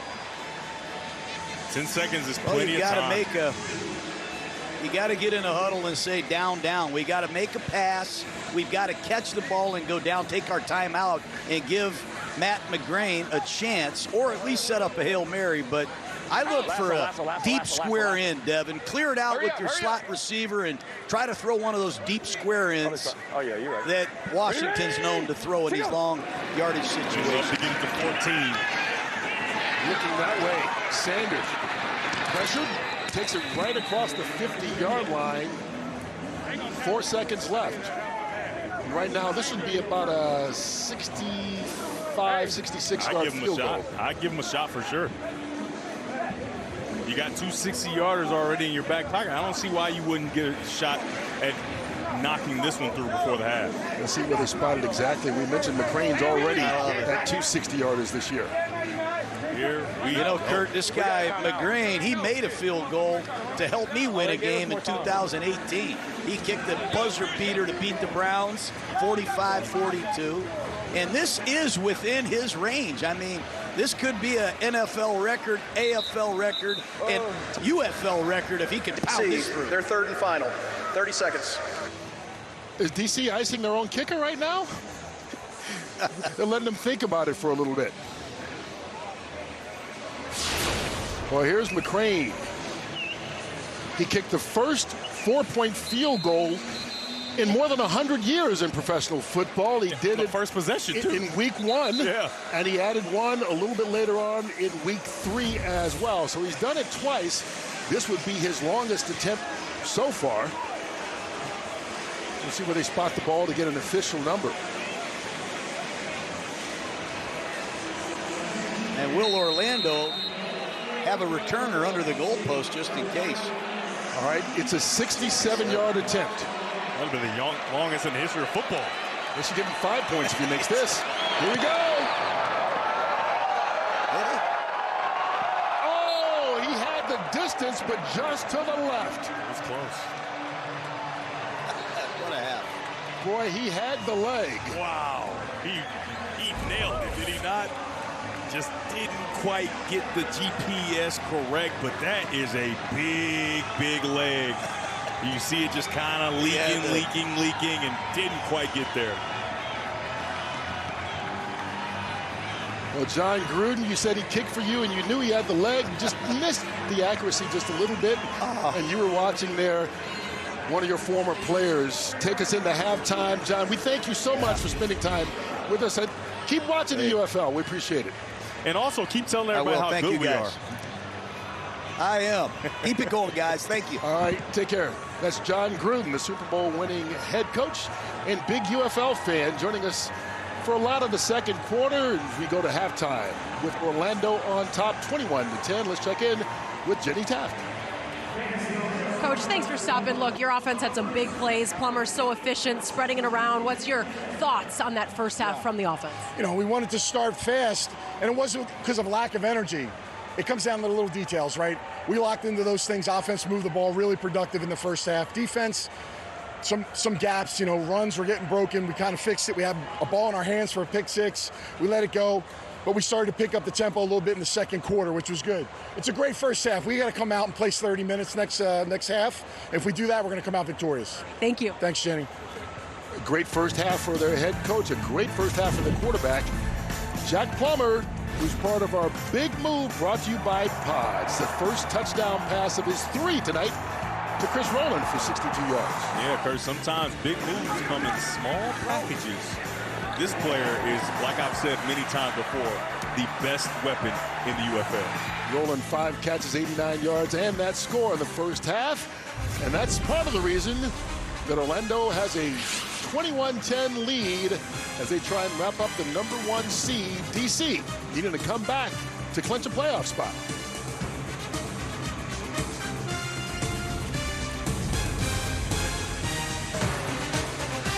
Orlando with a 21-10 lead. DC head coach Shelby Harris with Jenny Taft. Well, Coach, as we all know, win, you're in the playoffs. So what was addressed at the break? What do you want to clean up in the second half? Yeah, there's not much of adjustment that needs to be made from the first half, other than the fact of not shooting ourselves in the foot. Yeah, that was just the message. Hey, let's go out here and have a better second half than we did the first half and earn our spot into the playoffs. Thank you. Thank you. Appreciate it. You got to wonder how much longer he'll stick with that guy. Spencer Sanders, 3 for 7 in the first half. Only 77 yards. Jason Bean is the other quarterback, and he's only been with the team for 4 weeks. So trying to figure out who replaces the injured Jordan Ta'amu as they need to keep winning and need to do something to stop this Orlando offense here in the second half as well. Yeah, a lot of what they do is from RPO, right? They run their offense through the RPO, and that's what Jason Bean is accustomed to doing, right? He does a really nice job in the RPO game. He did it in college at Kansas, and he has an opportunity to do it here. I would say they give Spencer Sanders one more opportunity, and if the offense isn't moving, they probably try and give Jason Bean a shot because this game could get away from them very quickly if they do not find a way to get points on the board. And if the game gets away from them, their season could get away from them. They started 5-1 and were in first place throughout most of the season, but they're riding a 2-game losing streak and lost their starting quarterback for the rest of the year. So this is desperation time for DC. Yeah, Curry, it felt like a foregone conclusion, didn't it, all season? You look around the league and it's like, oh yeah, DC won again after that blunder in the beginning of the season, and then you lose 2 straight and lose your quarterback. They will have the ball to start the second half. And that's Valladay. And Xavier Valladay out across the 30-yard line. So here we go. Let's start the second half here. Spencer Sanders can't find his helmet on the sideline. All right, so now he's going to race in. There you see the numbers from the first half. Not a whole lot going for DC, who got off to a quick start. Actually scored on their first 2 possessions. Yeah, they did. And if you're a fan of football, you probably remember the Titans. And when Waterbug couldn't find his helmet, that is not a good sign. You got to know where your helmet is to make sure you can perform. But the one thing they did do well in that first half is run the football. 104 rushing yards, dominated on the ground there, but they've got to find something in the passing game here, down 11. Ready, check out. And Abram Smith wrapped up right at the line of scrimmage, falls forward for a couple of yards on the play. Hey, Zach, take this off. Bro, it just keeps. Hey, listen. 71, 71. Yankee. Ready? Swing.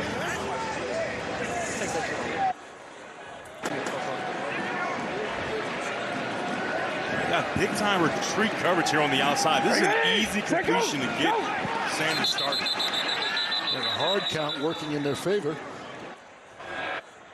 Neutral zone infraction, defense number 48, 5-yard penalty, second down. They called it on Chris Garrett up front.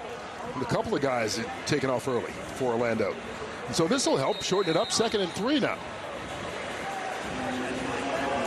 DC just tries to get something going. 23. Wait. Lady. Yeah. They love Smith in these short yardage situations. And remember, the legs of Spencer Sanders is also an option. There it goes. And there it is. He throws it. Looked like he was going to keep it. Eric Ezukanma with the catch and the run afterwards for the first down. I mean, just so many options. This is the new school triple option, right? You got option here, bubble here, and quarterback keeping the ball there. He fakes it, he keeps it, he could pick it up, but nope, I've got a better option outside. That triple option, it's almost indefensible, and it's a first down pickup for 13 in white as Ezukanma. To the 48-yard line. Yeah, middle open here. If they want to throw the football, they have a real opportunity. In the middle, out to the tight end, Mason Fairchild. Let's listen in on the second down call. Right left.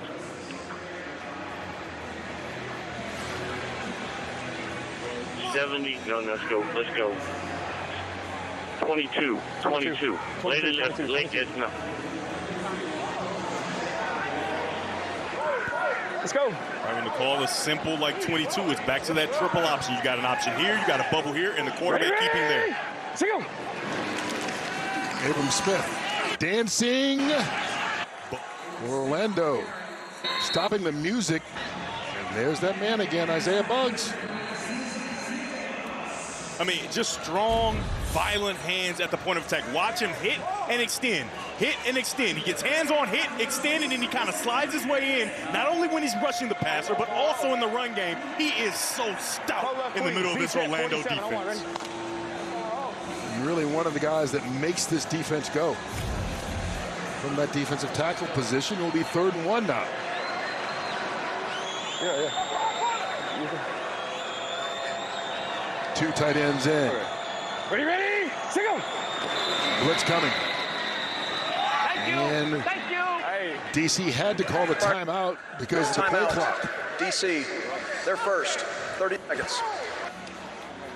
What's wrong? Way early to have to burn one, but they had to keep it a manageable 3rd and 1. And though you want to keep those timeouts, you may need them at the end of the game. It's good they got that timeout, not just because of the time running out. That play was going to be dead at the start. So you want to make sure you get a good play in and don't have to rush to set up anything you want to do. Heavy left. Well, this is an important game for the defending champions of the UFL. Arizona. With a win, they can clinch a playoff berth. Should they not win, then it will all come down to Week 10. Well, they will have a home game against this Orlando Storm team. 2 guys that have been big all season for DC. Ty Scott, a.k.a. Miles Morales, and Cornell Powell, 14 and 19. These 2 guys have not made a stamp on this game just yet. These are 2 guys that can be depended on. This 3rd and 1 opportunity, knowing you're going to have to go for it, I'd take a big shot play action. Scott doesn't have a catch tonight. Powell just one. They hand it off. They get the first down. Xavier Valladay. 10 personnel. 10. Remember, 10 is 1 back, no tight ends. Spread right. Quack. Spread right. Quack. Red. Smash. Red. Arizona. Smash. Red. A lot of times, smash is a corner here, hitch outside. Corner here, hitch outside, pick which way you want to go. Ready? Single. Sanders looking right. In and out of the hands of Braylon Sanders. Deion Jennings flashed right in front of him. That made the difference. And he got to the right guy, but the timing isn't quite there. If you get that ball out earlier, you have an opportunity. But because he didn't, that hook-to-curl defender expands, tips the ball, and that's very difficult for a wide receiver. You expect Sanders to make that catch. However, when that ball changes trajectory the slightest bit, it changes your eyes. You don't know where to put your hands, and it usually leads to a drop. That's a big one because he had nothing but green grass in front of him. There's an injured player for the Storm down on the field. I think that is Jennings, who made the play there on the previous down. I mean, he overexerted himself there. Full extension getting to that hook to curl out to the flat, stopping that play from happening just by the tip of his fingers. With the Baltimore Ravens as an undrafted free agent out of Rutgers a couple of years ago, back in 24. Looks to be okay. Done some really good things today. Obviously, everything he does not come up on the stat sheet, but he's done a nice job of collapsing the pocket, forcing Sanders to feel like he's under pressure, and they would hope they can get him back because he's having himself a day, though the stats may not suggest that.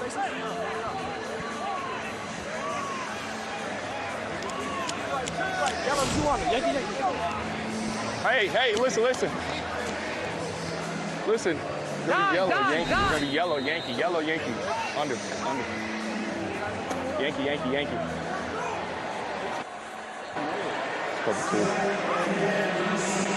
So Spencer Sanders is going. Let's go. To this Yankee, and they have middle open here again. He had success earlier. Let's see if they don't go back to it. Gets out of the pocket. Sanders using his legs, takes a big hit as he slides, and that's going to draw a penalty flag. Nate Maters was the guy who lowered the boom and may have done too much. I know, I got you. 14, hang on 1 second. Hey, we'll call it. Tell me what you got. 71. Correct. Copy. So then we're going back. Second down. Holding. Offense number 71. 10-yard penalty. Second down. So the flag is actually on DC on offense. Holding by Jalen Duncan. Yeah, with the late slide, a committed runner, you got a committed tackler. I just don't think you can call that right now. 22 is already committed to making the tackle number, Nate Maters. He does a nice job there, and he doesn't kill him, I don't think. Maybe he does. That's quite a hit right there. And then you got the hold at the top of your screen. You can see 71 just grabbing a hold of number 30, Jasheen Davis. Red. Tucson wheel. As he starts to part away, he just stops him from chasing Sanders, which he probably would have got a chance to get him if he doesn't get held. So that's a nice pickup by the officials, in my opinion. 2nd and 20. Sanders hitting the pocket and throws into double coverage as Sukanma, the intended receiver. And he was deep in traffic when he threw that. Nate Brooks and Nate Maters both right there. Yeah, his eyes are probably closed when he makes this throw because he is under immense pressure. You can see there, it looks good there, but then boom, right in the head as he's trying to throw the football. And it's almost a good thing because it forces that ball to sail way out of bounds. If that ball is in play, you got 2 black jerseys there. That's probably going to make the interception, but he had guys down the field open. One there, that's 19 I talked about earlier, Ty Scott. And Cornell Powell was screaming down the middle as well. Play clock. Second time on this opening drive of the second half. Timeout. That they've had to call a timeout because of the play clock issue. So now they'll have just one timeout the remainder of the game. And remember, you have to have a timeout in order to challenge something. Absolutely. If you get back into this game if you're DC, it's going to be nip and tuck, right? The Orlando offense and defense, they're not going away, right? So if you do get back in this game, those timeouts are going to be so important, and they just don't have them. And like you said, if they use one more, there'll be no chance to change the game drastically with the challenge. And I stand corrected. Remember, they used that super challenge at the end of the first half. Yes. They don't even have it remaining. So they've got the one timeout. They can't challenge anything the rest of the game, and they're down by 2 scores. Yeah, that's tough. Whoa. All right, so on 3rd and 20, we'll see what they do. Right? And remember, they crossed the 50-yard line earlier. So even though they got backed up with the penalty, they can't punt. 52 in black. Let's see if they can get part of that distance back. Little hook and lateral. And it's pitched back to Deion Jackson. Cornell Powell caught it and then pitched it. And in the end, they wind up making the fourth down just a little bit more manageable.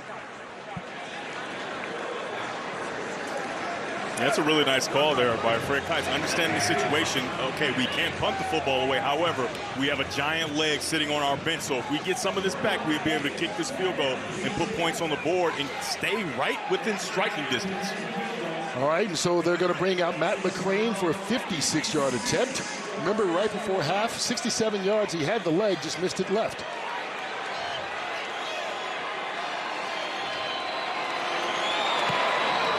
And this one is accurate. DC puts points on the board to start the second half. Man, did they need that. It's now a one-score game, thanks to the razzle-dazzle.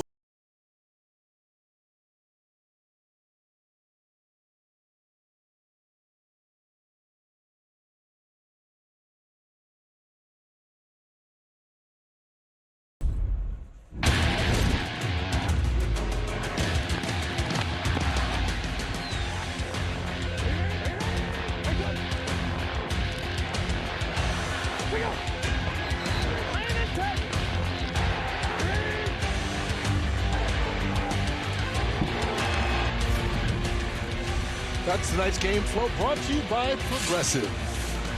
And so we'll get our first look in the second half at Jack Plummer, who was a stud in the first. 225 yards, 3 touchdowns to 3 different receivers in leading his team to 21-point first half. They had 235 yards of total offense. DC makes it a little bit closer to start the second half. So we will see what Plummer and company can do now that they take it over following the return by Elijah Dotson, who gets it out near the 30-yard line. Well, we had John Gruden with us in the first half, who, Jenny, I understand, continued his love affair with Jack Plummer. I loved having him a part of the broadcast, and yeah, he has had such high praise for Jack Plummer. He told you guys, he said it before the game, he said everyone praises his decision-making, and that's what I love about him. So I asked Jack before the game about those specific words from Gruden.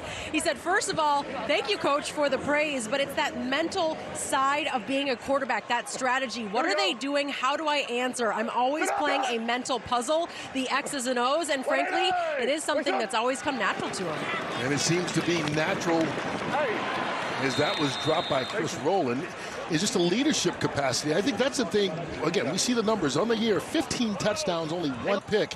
But Anthony Beck talks so much about him as a leader. Yeah, and there's no ego, right? There's no ego in it. If they need him to not pass the ball and run the football, he's going to find the right run play to get into, right? He doesn't have any pride to say, I want to get it done. I want to be the guy. And when you don't have that, you put your pride aside. It allows you to play football freely and do the best for the team. Jashaun Corbin fights his way for about 3 yards on the run. He'll bring up third down. I'm with it. They're still trying to find a way to get Jashaun Corbin going. He's played in 6 NFL games. He's a really talented runner. They haven't been able to get him going tonight. Rushing the football, they've only got 22 yards on the ground right now. Yeah, he led the league in rushing last year down in San Antonio and second in the league in rushing so far this season. But tonight, it's been kind of quiet. Only 19 yards on 7 carries for Corbin. Here's Plummer under pressure. Throws, and it is caught. Chris Rowland open. That'll put him over 100 yards tonight. 18 on that reception. Use the speed to get your guy open. You're going to use speed from one receiver, and then you're going to bring Corbin in and go on the out route.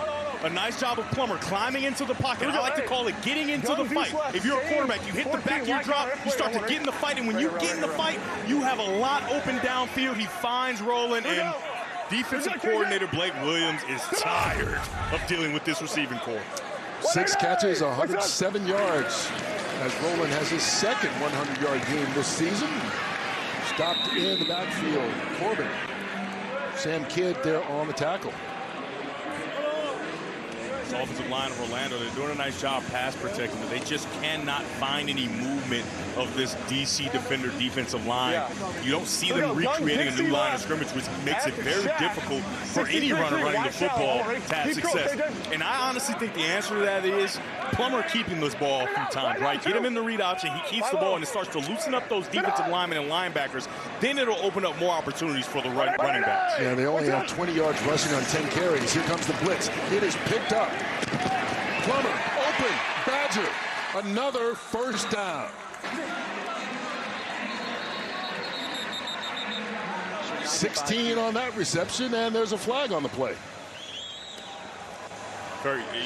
You don't know how good this was.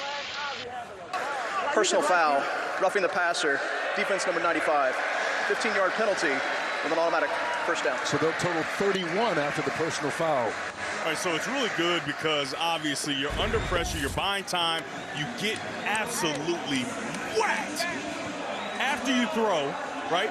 But how about the wherewithal for Plummer to understand the route combination? You got a dig route coming in, but you don't want to throw him into traffic, so he holds him up and puts it on that back shoulder. That's passing the football rather than throwing the football. I know the route is supposed to take him across the field, however, there are defenders there. He protects him with the football, and Badger reaches back and makes the first down catch. Here we go. And another big play made by Plummer. Wait, son.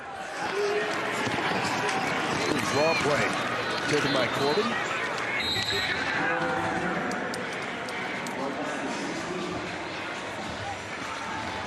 Anthony Beck just watching in comfort the way this offense is rolling tonight.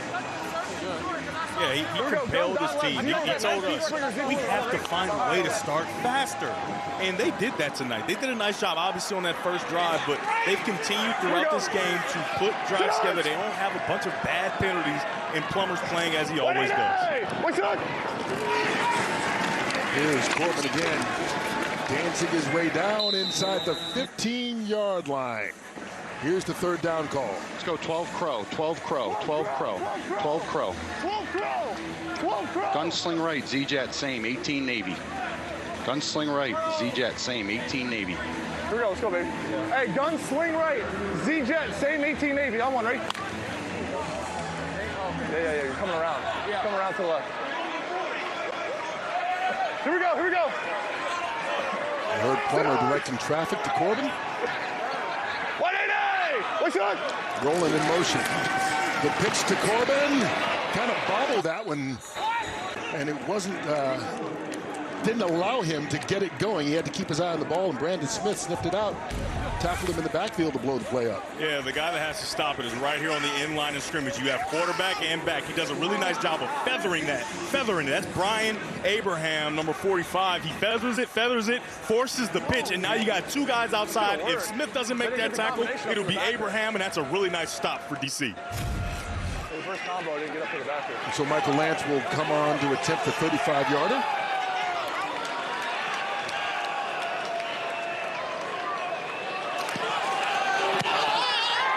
And he puts it through to match what DC did on their first drive. There is a marker down on the field, however.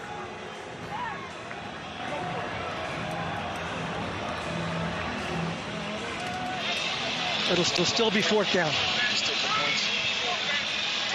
Take the points, decline the foul.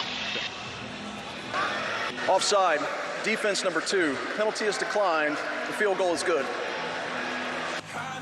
And so Orlando extends the lead back to double digits. 3:24 left to go in the third quarter. Tonight's game is sponsored by Steel, 100 years strong. The road to the United Bowl leads to Washington, D.C. 8 teams, 12 weeks to prove who will be the United Bowl champion. The upstarts, the veterans, the ones nobody saw coming. Every week, you earn it or you don't. Only one team will be left standing in our nation's capital, the United Bowl. Saturday, June 13th at Audi Field in Washington, D.C. Get your tickets now at theufl.com. Well, that game will be at Audi Field, and at halftime, the performer will be 50 Cent. He'll be live at the United Bowl halftime show. The guy who helped attain 50's performance at halftime is with Jenny Taft. And Jenny, ask Mike Napoli, does he call him 50 Cent or 50? Great question, Kurt. All right, I got to know all about 50 Cent. How'd you get it done? We are excited about this halftime performance. Well, I signed 50 Cent 20 years ago with Vitamin Water, and you know, I joked that it was either Bad Bunny and the NFL took him with 50 Cent, so we got 50 Cent. We're excited about it. These fans love seeing you. These fans are excited about the league. How are you feeling about where we're at right now? You know, this is like a preseason season for me. Just getting the feel. These smaller stadiums, and this is only Game 5 in Orlando Storm history, and there's a good fan base, very young. I mean, look at these guys. They just feeling great, man. It's a lot of fun. Tell me a little bit, too, about the documentary that's about to come out and what the fans should look forward to, a little behind-the-scenes look at this league. You know, me being a fan of football and then getting involved here, there's so many stories, whether it's the coaches, the players, the fans, and the ability for a small league like us to showcase those stories, it's great. I mean, it's a lot of fun. And it's going to be, we got a rated R version versus a rated G version, but it's going to be a lot of fun. I love it. I'm looking forward to it. I love the storytelling. Thank you for everything you've been doing with the league. Thank you, Jenny, so much. Kurt? All right, Mike Napoli in his first year as one of the owners of the UFL has definitely brought an energy. You heard him talk about the smaller stadiums. We talked earlier with John Gruden about the quality of football having been better. The rule changes. I mean, there's definitely, for those of us that have been around spring football, as we mentioned earlier, since 2020, with the XFL, the USFL, the UFL for this third season, there's never been the kind of excitement that there has been this year, and Mike Napoli is directly responsible for a lot of it. Yeah, you can hear the passion and pride when he speaks about the league, right? This is his baby, and he refuses to let it fail, and you have to love that kind of leadership, and I'm excited. I know you're excited. Jenny obviously is excited. This is really good. Oh, DC will be excited if they can get something going here. They got a field goal on their first possession of the second half, and Braylon Sanders catches it from Spencer Sanders on the first play of the second possession. And I think the fact that they drove down and got points kept Jason Bean on the sideline, and they thought to give Spencer Sanders another opportunity because they saw some life. They saw some movement from the offense. Ready, go. On 2nd and 2, Sanders keeps it. Good run. He gets pushed on the sideline. No flag on the play as Avery Young shoved him. Still in bounds, but a good run by Sanders there on 2nd down. The read key here is Chris Garrett. If he comes down too tight, you go around him. You got a lead blocker as well in number 87, Ben Bresnahan. That's a very nice job there of putting Sanders in a comfortable space. He even said it himself. He feels most comfortable when he's using his legs. He uses them there to pick up a first down. At the 47. Jackson. Give him 2, maybe 3. Kurt, I'm just telling you, I just think you have to make a point to get Cornell Powell and Ty Scott. They have been big for this offense all season. And when they get those guys going, it opens up everything else. 14 and 19 have to be a priority moving forward in this game. 19 is Ty Scott, tied for the league with 6 touchdowns. Doesn't even have a reception in this ball game yet. Ready, go. Sanders going up top and intended for Scott. First time he's even been targeted tonight. Doesn't make the catch. They can't hook up. DJ James running with him step for step. And that's the right guy to go to because you got man-to-man covers. These two guys are locked up, and you got a middle safety. You want to go to that outside go route, and for Miles Morales or Ty Scott, he's looking back at the quarterback rather than looking up to the sky to find the football. Even if he were looking up to the sky, the ball does land out of bounds, but they just were not on the same page on that pass. Ready, go. Blitz on 3rd down. Sanders throws that one high, intended for Ben Bresnahan, the tight end. His arm may have gotten hit when he threw that football. Jason Taylor was bringing the pressure. Yeah, I don't think his arm got hit, but he did get hit right in the face as he's throwing. You can see the pressure's coming. He's getting hit as he's throwing. The ball gets out clean. It's just not an accurate throw.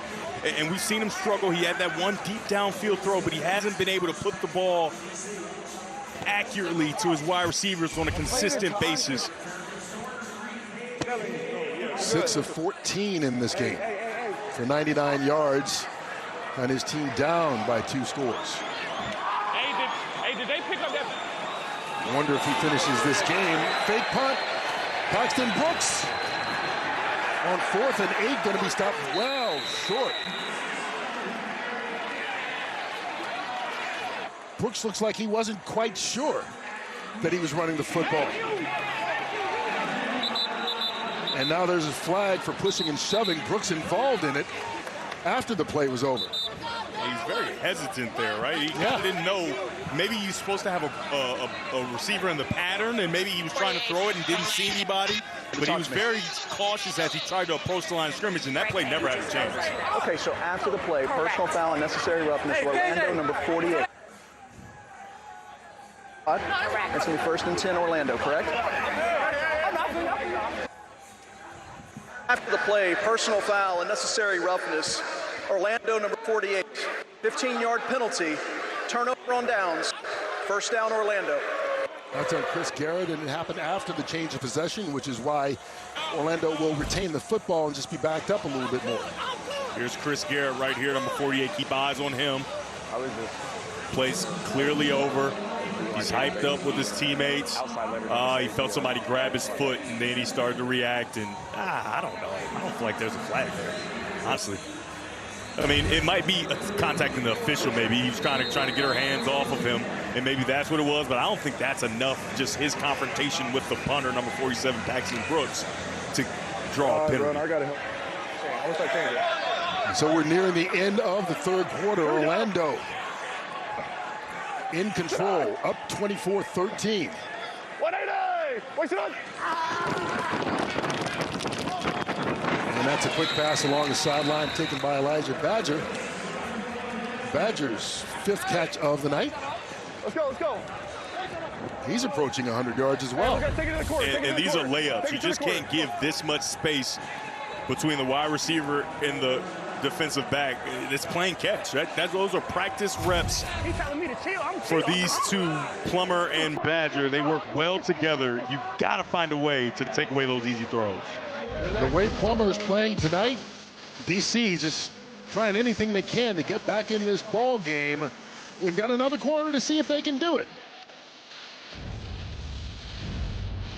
Race for the number 1 seed in the UFL entering week 9, Orlando. They got out to that fast start, starting the year 4-0. The defending champion Defenders took the lead, though, after a while. They were 5-1.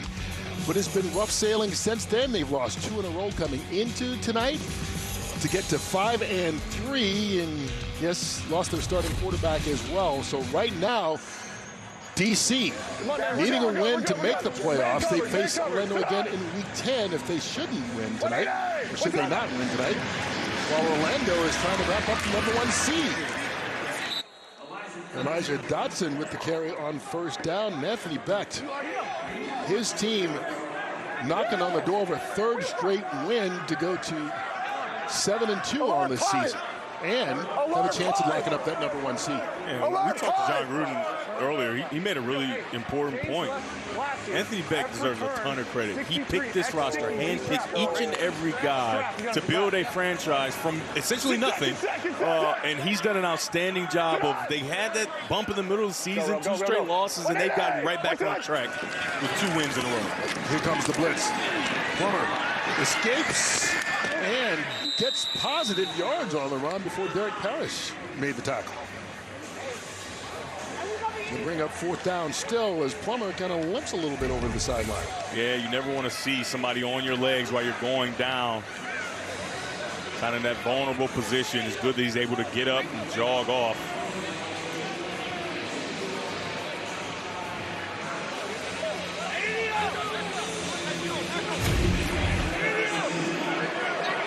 So Jack Browning will come on. You got to wonder, will you see Jason Bean in this drive, right? DC's offense is stagnant. They can't find anything. Jason Bean could be the fastest player on the field any given time he's on the field. Why not give him an opportunity? Here's Kiki Cutie. Chris Claybrooks brings him down right away. Jack Plummer over on the sideline. Get a little refreshment. A little electrolytes.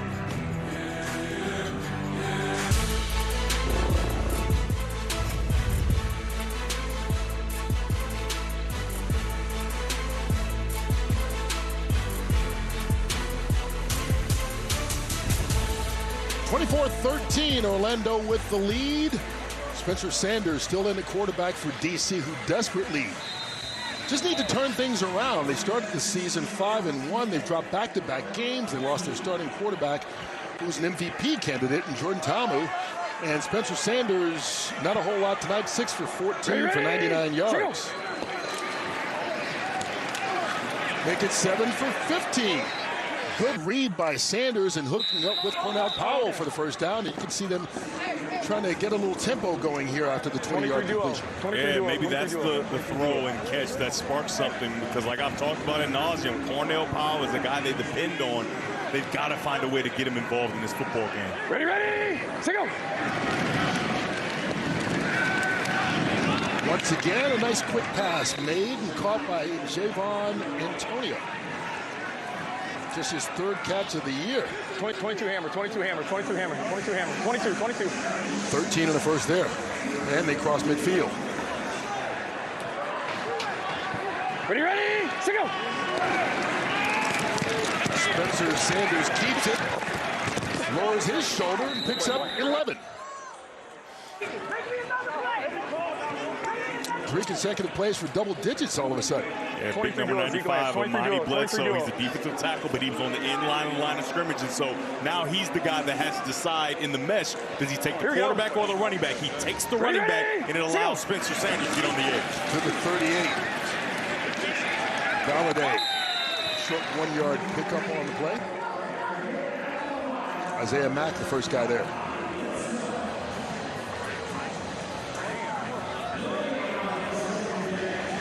Well, the quick tempo seemed to be working here on this series early on, at least for Sanders. Yeah, and it's that quick tempo with the RPOs, those quick decisions. It doesn't allow the defense to get set, but now that they're slowing down, they're going to allow those safeties to get involved in those RPO situations. So you've got to be careful if you're Spencer Sanders, because they've seen you have success with it. These guys could come down and make plays in the box.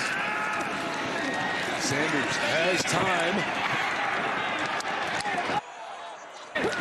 Crossed the line of scrimmage, so he had to keep running. Darian Butler tripped him up. It's third down.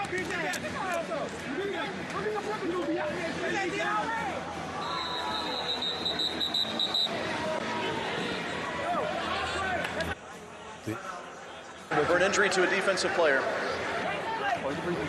Control your heart rate. An injured member of the Storm down right now. Darian Butler looks like number 10. It is Butler. He's been an important part of this defense tonight and all season long.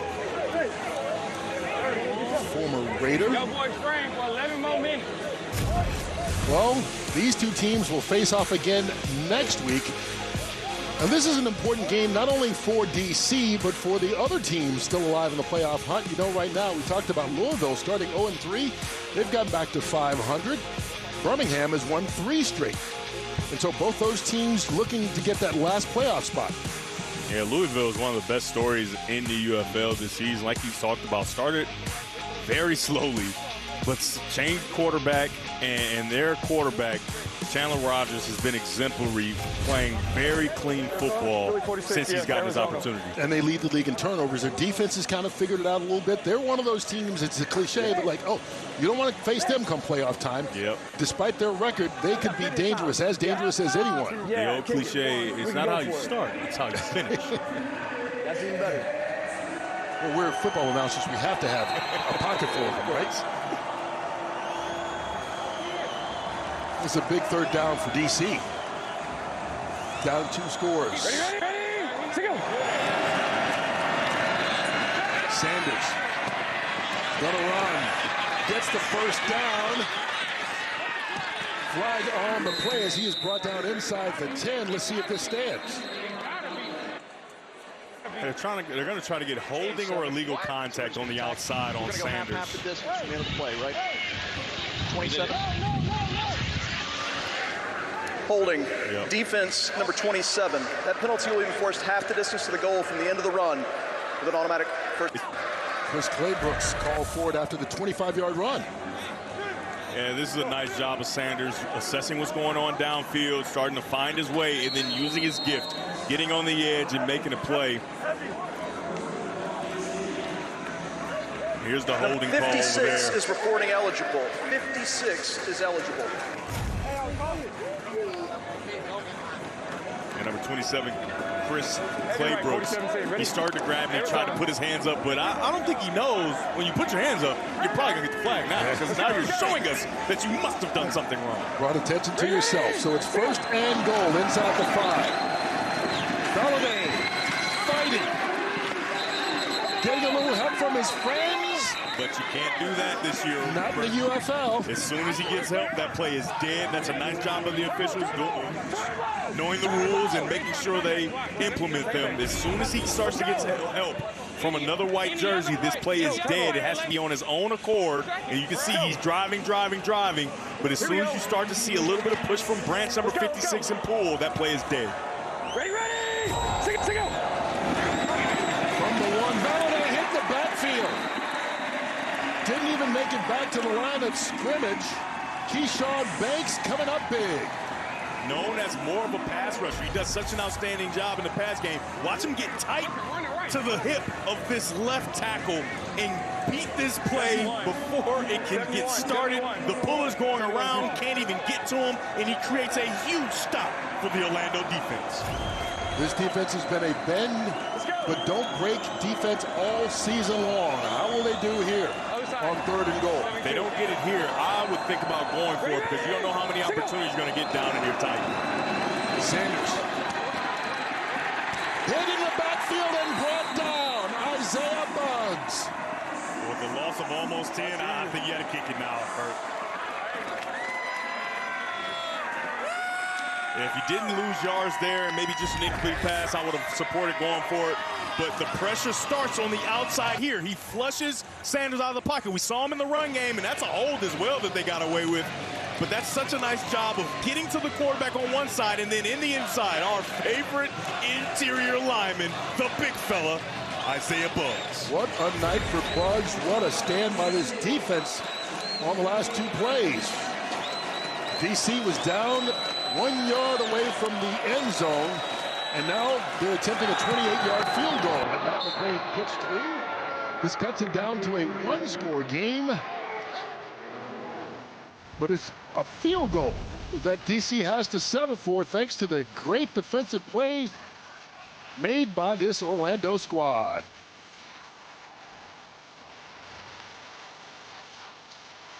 Talk about Isaiah Buggs in the middle of this defense. He's shown everything. This is the quickness. You can see quick hands, swim move, get to the back. And then he's shown the power, the ability to stand stout and play in the run game. And then when you need a motor, you need to get after the passer when the passer is running outside the pocket. He shows that too.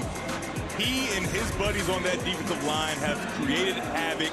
The stats don't even do it justice, in my opinion. He's created opportunities for others. He's connected on opportunities for himself. He's been special tonight. 2 tackles for loss, a sack, and about 1 million disruptions, it feels like. He has been the guy on this defensive front for Orlando that's allowed them to hold on to the lead here in the second half. KJ Hamler on the return. Stopped at the 28-yard line. Let's check in with Jenny, who is with the Big Bugs. Isaiah, look, you missed last week. You told me, I'm coming back, I'm ready to go, and you said you wanted to do the interview if you gave some love to your guys. So let's start there, why this group is playing so well together. Man, this group's so special. We go to work with each other each and every day. Man, we came up with a motto in team meeting. We had our own players meeting, man, and we said together. And that's what we're doing. We got to win and lose games together. We got to stay together. And we've been doing that. We've been honing in on being together, man, and that's so special. This group's special. Coach Glover, he do a hell of a job getting us right. I got to give him some love, man. He's an outstanding coach, man. He knows what he's doing, man, and he's a hard worker, man. Day in and day out, man. He the first one out of the facility, last one to leave, getting these game plans together. So is Dunny, man. They put us in a good position to be successful. And, you know, without this group right here, man, it's no winning. So I'm proud to be able to play with these guys. I love watching you. You're such a vocal leader on this team. So give me a couple words how you want to finish this game out. We got to finish, and it's just finished.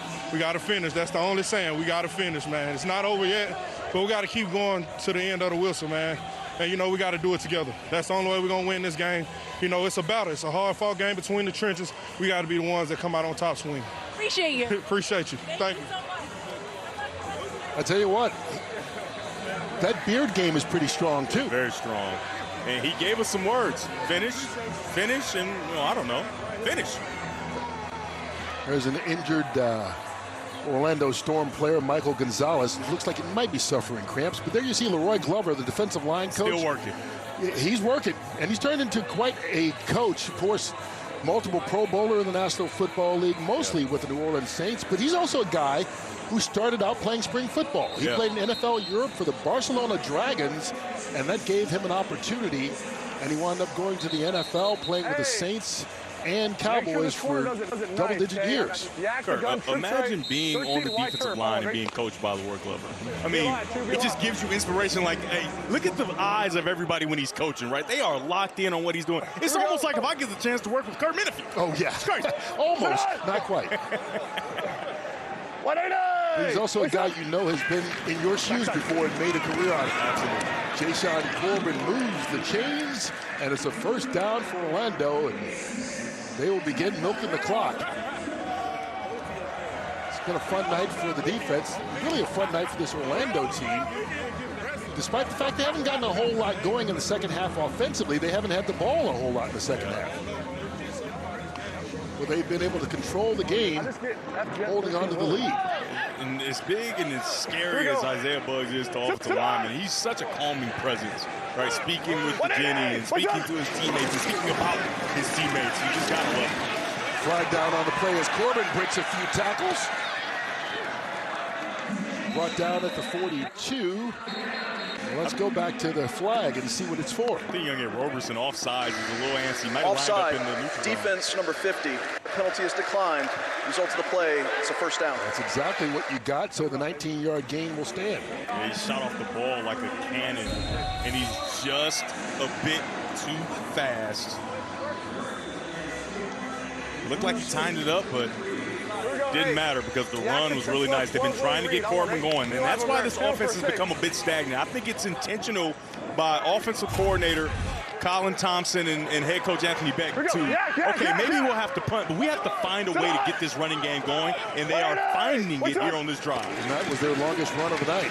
They give it to Corbin again, and Corbin spins his way out across the first down marker, 12 yards on that one. Here we go, Yak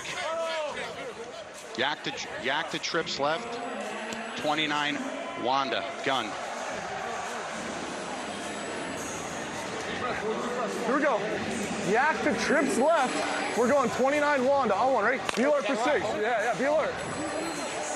All right, when you hear that yak, that's Y-A-C. That means Y across. Yak, right? So you're going to get yak here, and then you're going to go 29 there.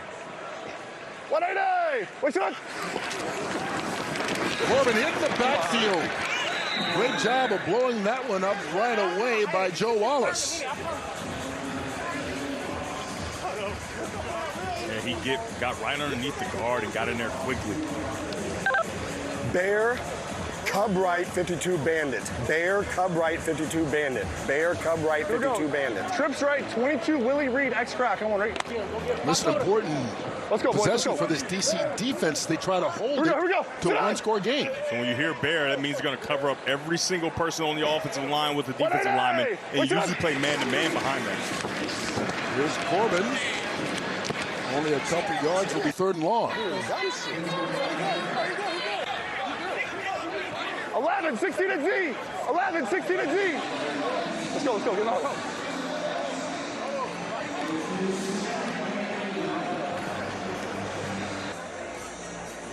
Cub right, 52 Bandit. Bear, Cub right, 52 Bandit. Bear, Cub right, 52 Bandit. X-Knife, that's match. I'm on right. 63. Mash, over top. 63, stay there. Sit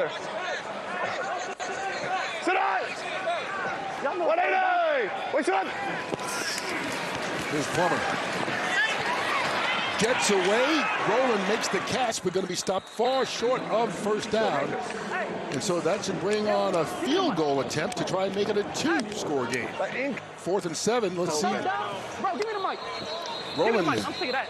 boy, he hasn't gotten up yet. I'm out for an injury to an offensive player. He took a big hit from DeAndre Baker and is still down. Yeah, they went back to that mesh concept. They thought they would get man-to-man coverage, but they don't.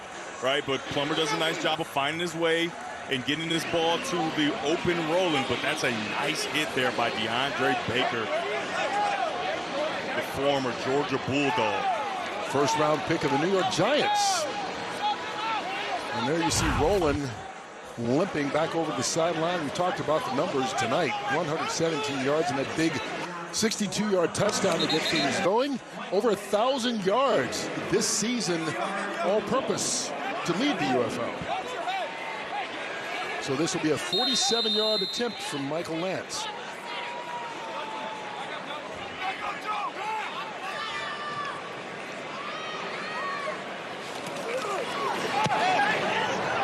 And he hooks it left. And so Orlando fails to score, and it's still a one-score contest. Sanders and the DC offense, they've got hope. A win, and the defending champs are in the playoffs. A loss, and it becomes a tough hill to climb. We'll see how this one finishes.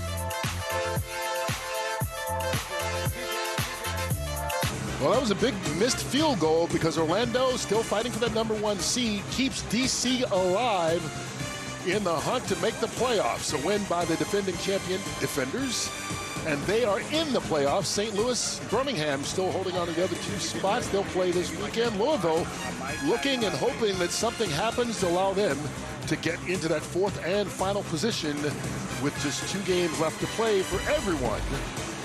As we are in week 9 of a 10-week season, and it hasn't been pretty, but Spencer Sanders has his team within the distance to catch this Orlando squad, which has led pretty much most of the night. And that's all you can ask for, Curry, is an opportunity. And that missed field goal was so big because it would have forced you to have to do the 4th and 12 if you were to go get points here. Now they can go get 8 and tie this game up. Ready, to go. On first down, and that's Deion Jackson with the run. DC's got over 190 yards rushing in this ball game. 46 Larry, 46 Larry, 46 Larry. So, Kurt, with only 1 timeout, 3:45 and counting, the fear is that you use up all your time, right? And then something happens where you don't get the extra point, and then you have to do the 4th and 12. I would go a little bit quicker here. And they've had great success when they go quick as well. Little sidearm pass caught by Mason Fairchild. He dives, going to be short of the first down. No one touched him, and he got back up, so he'll get enough yardage for the first. Yeah, it looked like he tripped over his own feet there, and good wherewithal and great attention to detail to get up knowing that he's not down because nobody touched him. He trips over his own feet there. The turf monster gets him, but he rolls, gets up, and finds a way to pick up that first down. Ready! And take them into Orlando territory. Abram Smith. Following blockers, he falls forward across the 40-yard line.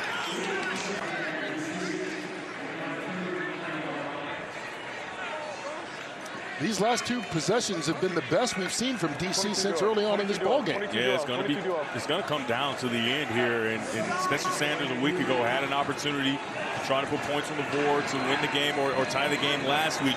He wasn't able to capitalize. So now he's got that second opportunity to drive down, score, and then he has to get the 2-point conversion. Abram Smith gets the first down. Inside 2.5. If I were them, I would run a play here and not let the 2-minute. You got to get this play run before the 2-minute comes because now you borrow a timeout.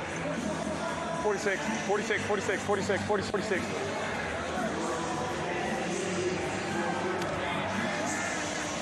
Gotta hurry up. Ready, to go. They get it off. Smith. Good job of following his lead blocker to pick up 9 and take us to the 2-minute warning. Lady. Down by a touchdown and a 2-point conversion. DC is on the march. Less than 2 minutes left in what may be the most important drive of DC's season. With a win tonight, they would clinch a playoff spot and still stay alive for the #1 seed in the UFL. A loss, they have to face Orlando again next week, and they could risk slipping out of the playoff picture entirely. So a lot is riding on this for the reigning champions. They've had good success running the football as well as the RPO. Here is the read. If you come down here, you can throw that football behind you. They pull it down, little sidearm, and misconnection. He didn't come down knocked there. it down. Bresnahan was the intended receiver. Yeah, the read is if he comes down, then you throw it. But if not, if he stays back, you've got numbers in the box. You want to run this football. He stays pat. And look at the run opportunity for Smith. You can see him bouncing and knowing, oh my goodness, I could have gone to the end zone. Spencer Sanders got a little greedy there. 36 Gucci crack. Well, man, 36 Gucci crack. You should be. Sometimes as a quarterback, you just want to throw it, Kurt. And also maybe the inexperience. This is first start tonight. Play clock is at 0. Delay of game, offense, 5-yard penalty, second down. Well, this won't help at all. They've had issues with the play clock throughout this game. And this time it cost them 5 yards.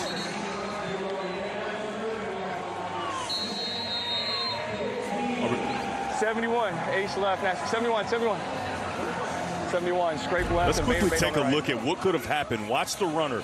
Look at the space that's created by this run fake.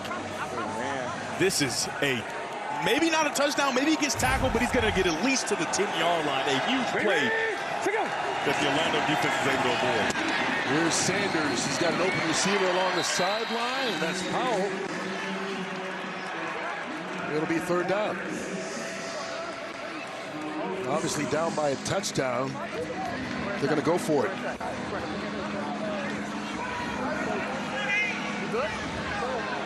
Those are St. Louis Cardinals fans. They got their shirts off. What's going on? Well, is it a thing? Should we also take our shirts off up here? No. I don't know. No. You do what you want. I'll tell you that.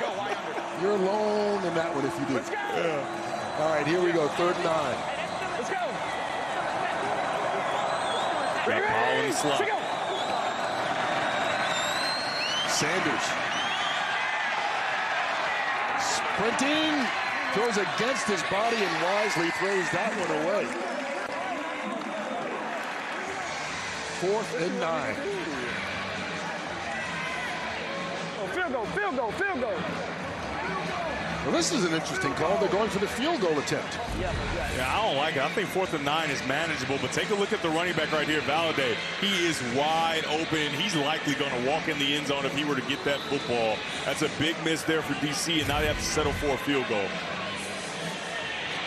So, I mean, this would only pull it to within a 5-point game with a minute and a half left, which means you've got to get a defensive stop, get the ball back, and then down by 5, you have to have a touchdown. Yeah, they're going to have to go 4th and 12 here after they make this field goal, if they make this field goal. Here's Matt McCrane. All right. So he makes it a 5-point lead with 1:36 left to go. Give him a chance. Now, instead of an onside kick, and Shelby Harris is going to do it, you can go for a 4th down with 12 yards to go. If you get the 12, you retain the football. Anything short of that, you turn it over. And Orlando will have the football in great position to end the game. So I didn't agree with the field goal there, because if you don't think you can get 4th and 9, and you got to get 4th and 12, you know what I mean? Yeah. So I really get the think ball that out Spencer regardless. Sanders' legs down there 12, tight near the red zone go flex is right queen, where he go could from have the really gun, flexed his muscles flex on that right 4th and queen, 9, Philly 46 run around, make a Tucson. play, All right, and now he has the make opportunity them to do throw it, count, okay? but you're backed up and there's a lot on the line. This is the football game. Because if you get the ball back, you still have to have a touchdown. You can't win it with a long field goal. All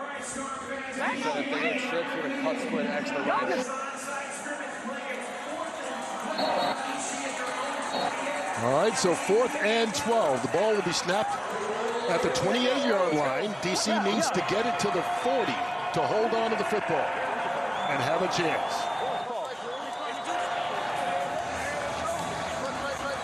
One play.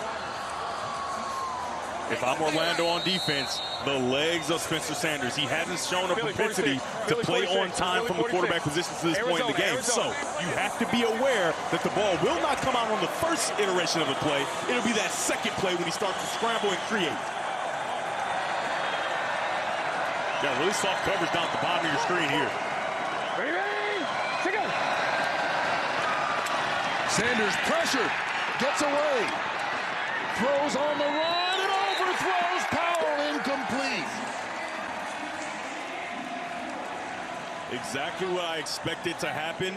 The initial play is not what he thrives in. It's that second play within the play where he starts to run and create, and he created enough, and he had a guy open.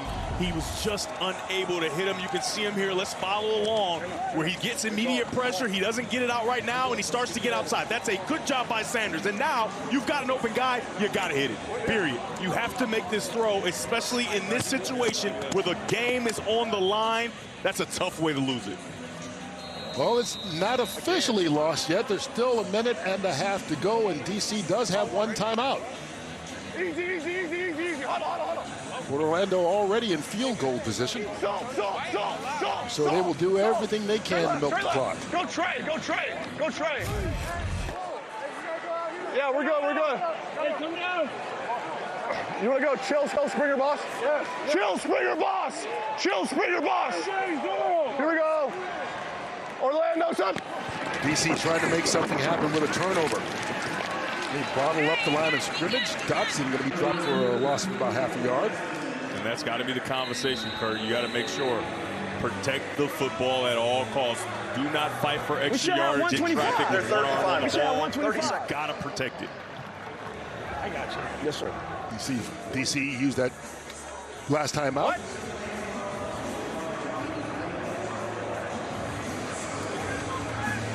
Yeah, milk it a little bit. Yeah, yeah. He said victory, but he got to take some time to get out. Get back. Okay. I do that a couple times. Oh, the best play in football here, Kurt. The milk knee, right? It's not the normal knee, right? Normally you take the snap, you take a knee really quickly. The milk knee means there's a little bit of extra time left on the clock. You've got to take it down some more with DC not having any timeout, but you've got to protect up front so they don't burst through and hit your quarterback while he's trying to waste that time. You're going to see him take the snap and start to crouch down, but not quite get to the ground yet until there's imminent danger. What's up? There he goes, wastes a little time, and then takes the knee. And a hit after. Uh-oh. There it goes. You serious, ref? And you can see this Orlando offensive line not happy about it. Flags will be thrown after all the pushing and shoving goes on. And if you're Roberson, you've got to calm down. This season isn't over, and you can't be suspended for a game or something like that because of an action at the end of a game that's already lost. All right, so we're going to offset him, roll it down to 3. 75 Orlando, 50 DC. We're trying to run the clock out. After the play, there were fouls by both teams. Personal foul, unnecessary roughness, Orlando number 73. Personal foul, unnecessary roughness, DC. This foul's offset. It's third down. It's probably the right thing to do in that situation, to offset the penalties. Yeah, you can see he's already taken the knee, and then he gets tackled to the ground, and then he gets hit again. So I can see the frustration from Plummer and the offensive line, and that's a penalty well deserved. You have to protect your quarterback at all costs. You will not be bullied or pushed around, so you have to get that penalty, but you would rather not have to do that. He took a knee and popped up so quickly, you wonder if all the DC defenders saw that he had gone down. So that may be part of it, but they offset the penalties. And now we look big picture here. Orlando is about to go to 7-2 on the season. And depending on what happens the rest of this weekend, they could already have the #1 seed wrapped up when these two teams meet again in Week 10 next week in DC. Meanwhile, for DC, well, they've got to win next week. Kurt, something just happened. Because of that penalty, the clock was stopped on that snap, so there wasn't time being wasted. And so there's going to be some time on the clock here for DC. Yeah. Now, does the outlook bleak? Absolutely. However, they may have one more opportunity. There's going to be about 30 seconds left after the Orlando Storm call this timeout. Timeout. Orlando, they're first. 30 seconds. So they're going to line up. Get the clock to 30 seconds. Try and make this an 8-point lead if they can by sending out Michael Lance to attempt the field goal. Hey, let's go. Hey. If you're Orlando up front, you absolutely have to protect. Cannot allow a block or leakage in any way. You've got to make sure that this ball gets away.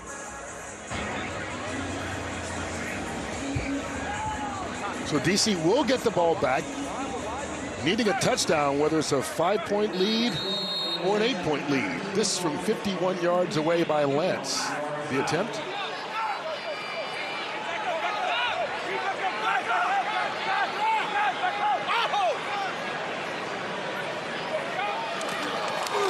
Good snap, good hold, and he puts that one through to make it a 27-19 game. 8 points is the difference. With 25 seconds left, DC will get the ball back. And if they can get a touchdown and a 2-point conversion, try to send this thing to overtime. Yeah, this is a dangerous call here because you have the risk, like I spoke about, of getting blocked or whatever, or missing and giving good field position to DC. But how about the faith that Anthony Beck has in his kicker? He nails it.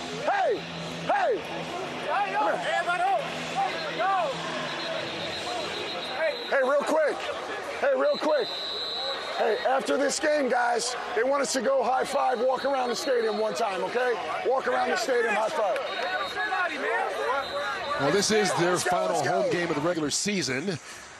So Anthony Beck wants his team to celebrate with their fans, but they've got to make one more stop. What's the matter? Sanders going to get one more opportunity. Can he take advantage of it? He can't be thinking about the opportunity that he missed, because, like I said, he has one more opportunity. And though it's bleak, it's an opportunity. And we've talked about it a lot tonight. Ty Scott, who's tied for the league lead in touchdowns, coming into this game, doesn't have a catch. We haven't gotten a chance to see a Spider-Man celebration. You know, those are always fun to watch. He's only had one target, in fact. Yeah. So you wonder if they don't try to lean on him maybe here late. Wind blew it off.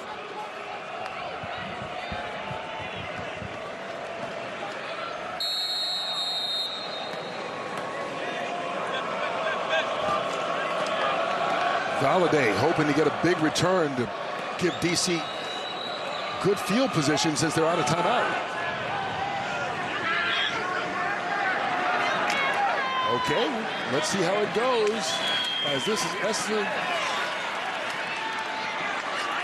Ezekama out across the 45-yard line. 16 ticks left.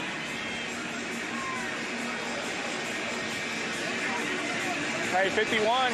So I think you got 3 plays here, and they have to be quick. You're going to get soft coverage, you imagine, by Orlando, because they don't want to give up the big one, right? So you want to get this ball to the sideline as quickly as you can. 51, catch out of bounds. Now, if you do complete a ball that is not near the sideline, you absolutely have to get a first down. If the play won't result in a first down, throw it in the ground. Do not allow the ball to be caught over the football, because then you may get one more play, but I would say you wouldn't actually. They are 53 yards away from pay dirt. And if you do happen to pick up a first down in the middle of the field, you have to hurry to the line to either clock or already have a play call. Sanders hit as he throws, ball comes out. Orlando recovers, and that will do it.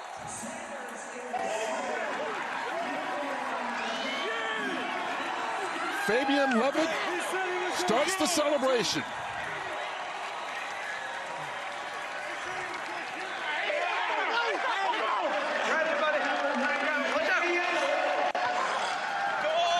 First turnover of the game, and it comes at an opportune time for Orlando to put a period on this one, as they will go to 7-2 on the season. Keyshawn Banks laying the wood. And that's a mistake by Sanders. He goes 3 and a hitch, right? And why is that important? Because timing outside was a quick route. The route is open and ready to receive the football, but because of his drop, the timing is off, and it allows for the defenders to get to his arm and take the football away. And look at that smile. He plays so violently, you'd never think he had a smile like that, right? Oh, what a night for Orlando. They got out to the early lead, 3 first-half touchdowns from Jack Plummer, and then the defense wins it in this fourth quarter. And so Orlando wins it 27-19. They go to 7-2 on the season. Their third straight victory, and it's the third consecutive loss for DC, who now needs at least to win or get a whole lot of help if they're going to make it back to the playoffs. These two teams will meet once again next week in DC. So before they meet again next Sunday, we'll be back to wrap things up here on this Friday night from Orlando. Already having clinched the playoff spot, Orlando moves one step closer to wrapping up the #1 seed in the UFL with a 27-19 win over the reigning champion DC Defenders. And right now, Orlando is in firm control of the UFL standings. DC, they're trying to hang on. Meanwhile, Louisville and Birmingham both thinking that they've got an opportunity to make it to the postseason. But what a game tonight. This defense stood tall when they needed to, and the offense got them going early thanks to 3 first-half touchdowns by Jack Plummer, who is with Jenny Taft. Nope, never. Thank you so much, Kurt. I've got a happy coach, a happy quarterback. I'm going to start with you, Jack. We really praise your decision-making and just your efficiency throughout the night. We've seen it all season. What's working so well for this offense? I think just coming together as a group and our receivers making really good plays. It takes everybody. Offensive line blocking, allowing me to get the time to throw, and Colin upstairs calling good plays. Your defense and the way they finished the game. And, Coach, I know you said this week you actually spent a lot of time with this defensive group. Their ability to step up, how pleased are you with what they did tonight? You got to play 4 quarters. You know, teams trying to punch their ticket in the playoffs, right? Backs against the wall. They're coming to our field. We got to come here and win some games. We're undefeated on the road. We haven't really been able to, have consistency at home. So, proud of the offense. Jack did a hell of a job orchestrating everything today. Offensive line was phenomenal as well. They got some really good pass rushers. 7-2. It's hard to win in this league. There's a tremendous amount of parity. So you got to come out every single week and bring your A game. When you're playing a team like this who's desperate, you got to take those, absorb those punches and punch them back, and they did that today. Great place to be at 7-2. Coach, thank you. Thanks, Jenny. I appreciate it. Thank you. Thank you. Thanks, Jack. Kurt? All right, so they win the final home game. These two teams, once again, next Sunday, will wrap up the regular season in Week 10 in D.C. But tonight, it was Orlando getting the victory 27-19. The UFL is back on Fox on Sunday, 4 o'clock Eastern. Dallas and Louisville will battle for a playoff position. For Devin Gardner, Jenny Taft, and our entire Fox Sports crew, I'm Kurt Menefee saying good night from Orlando. Let a storm roll.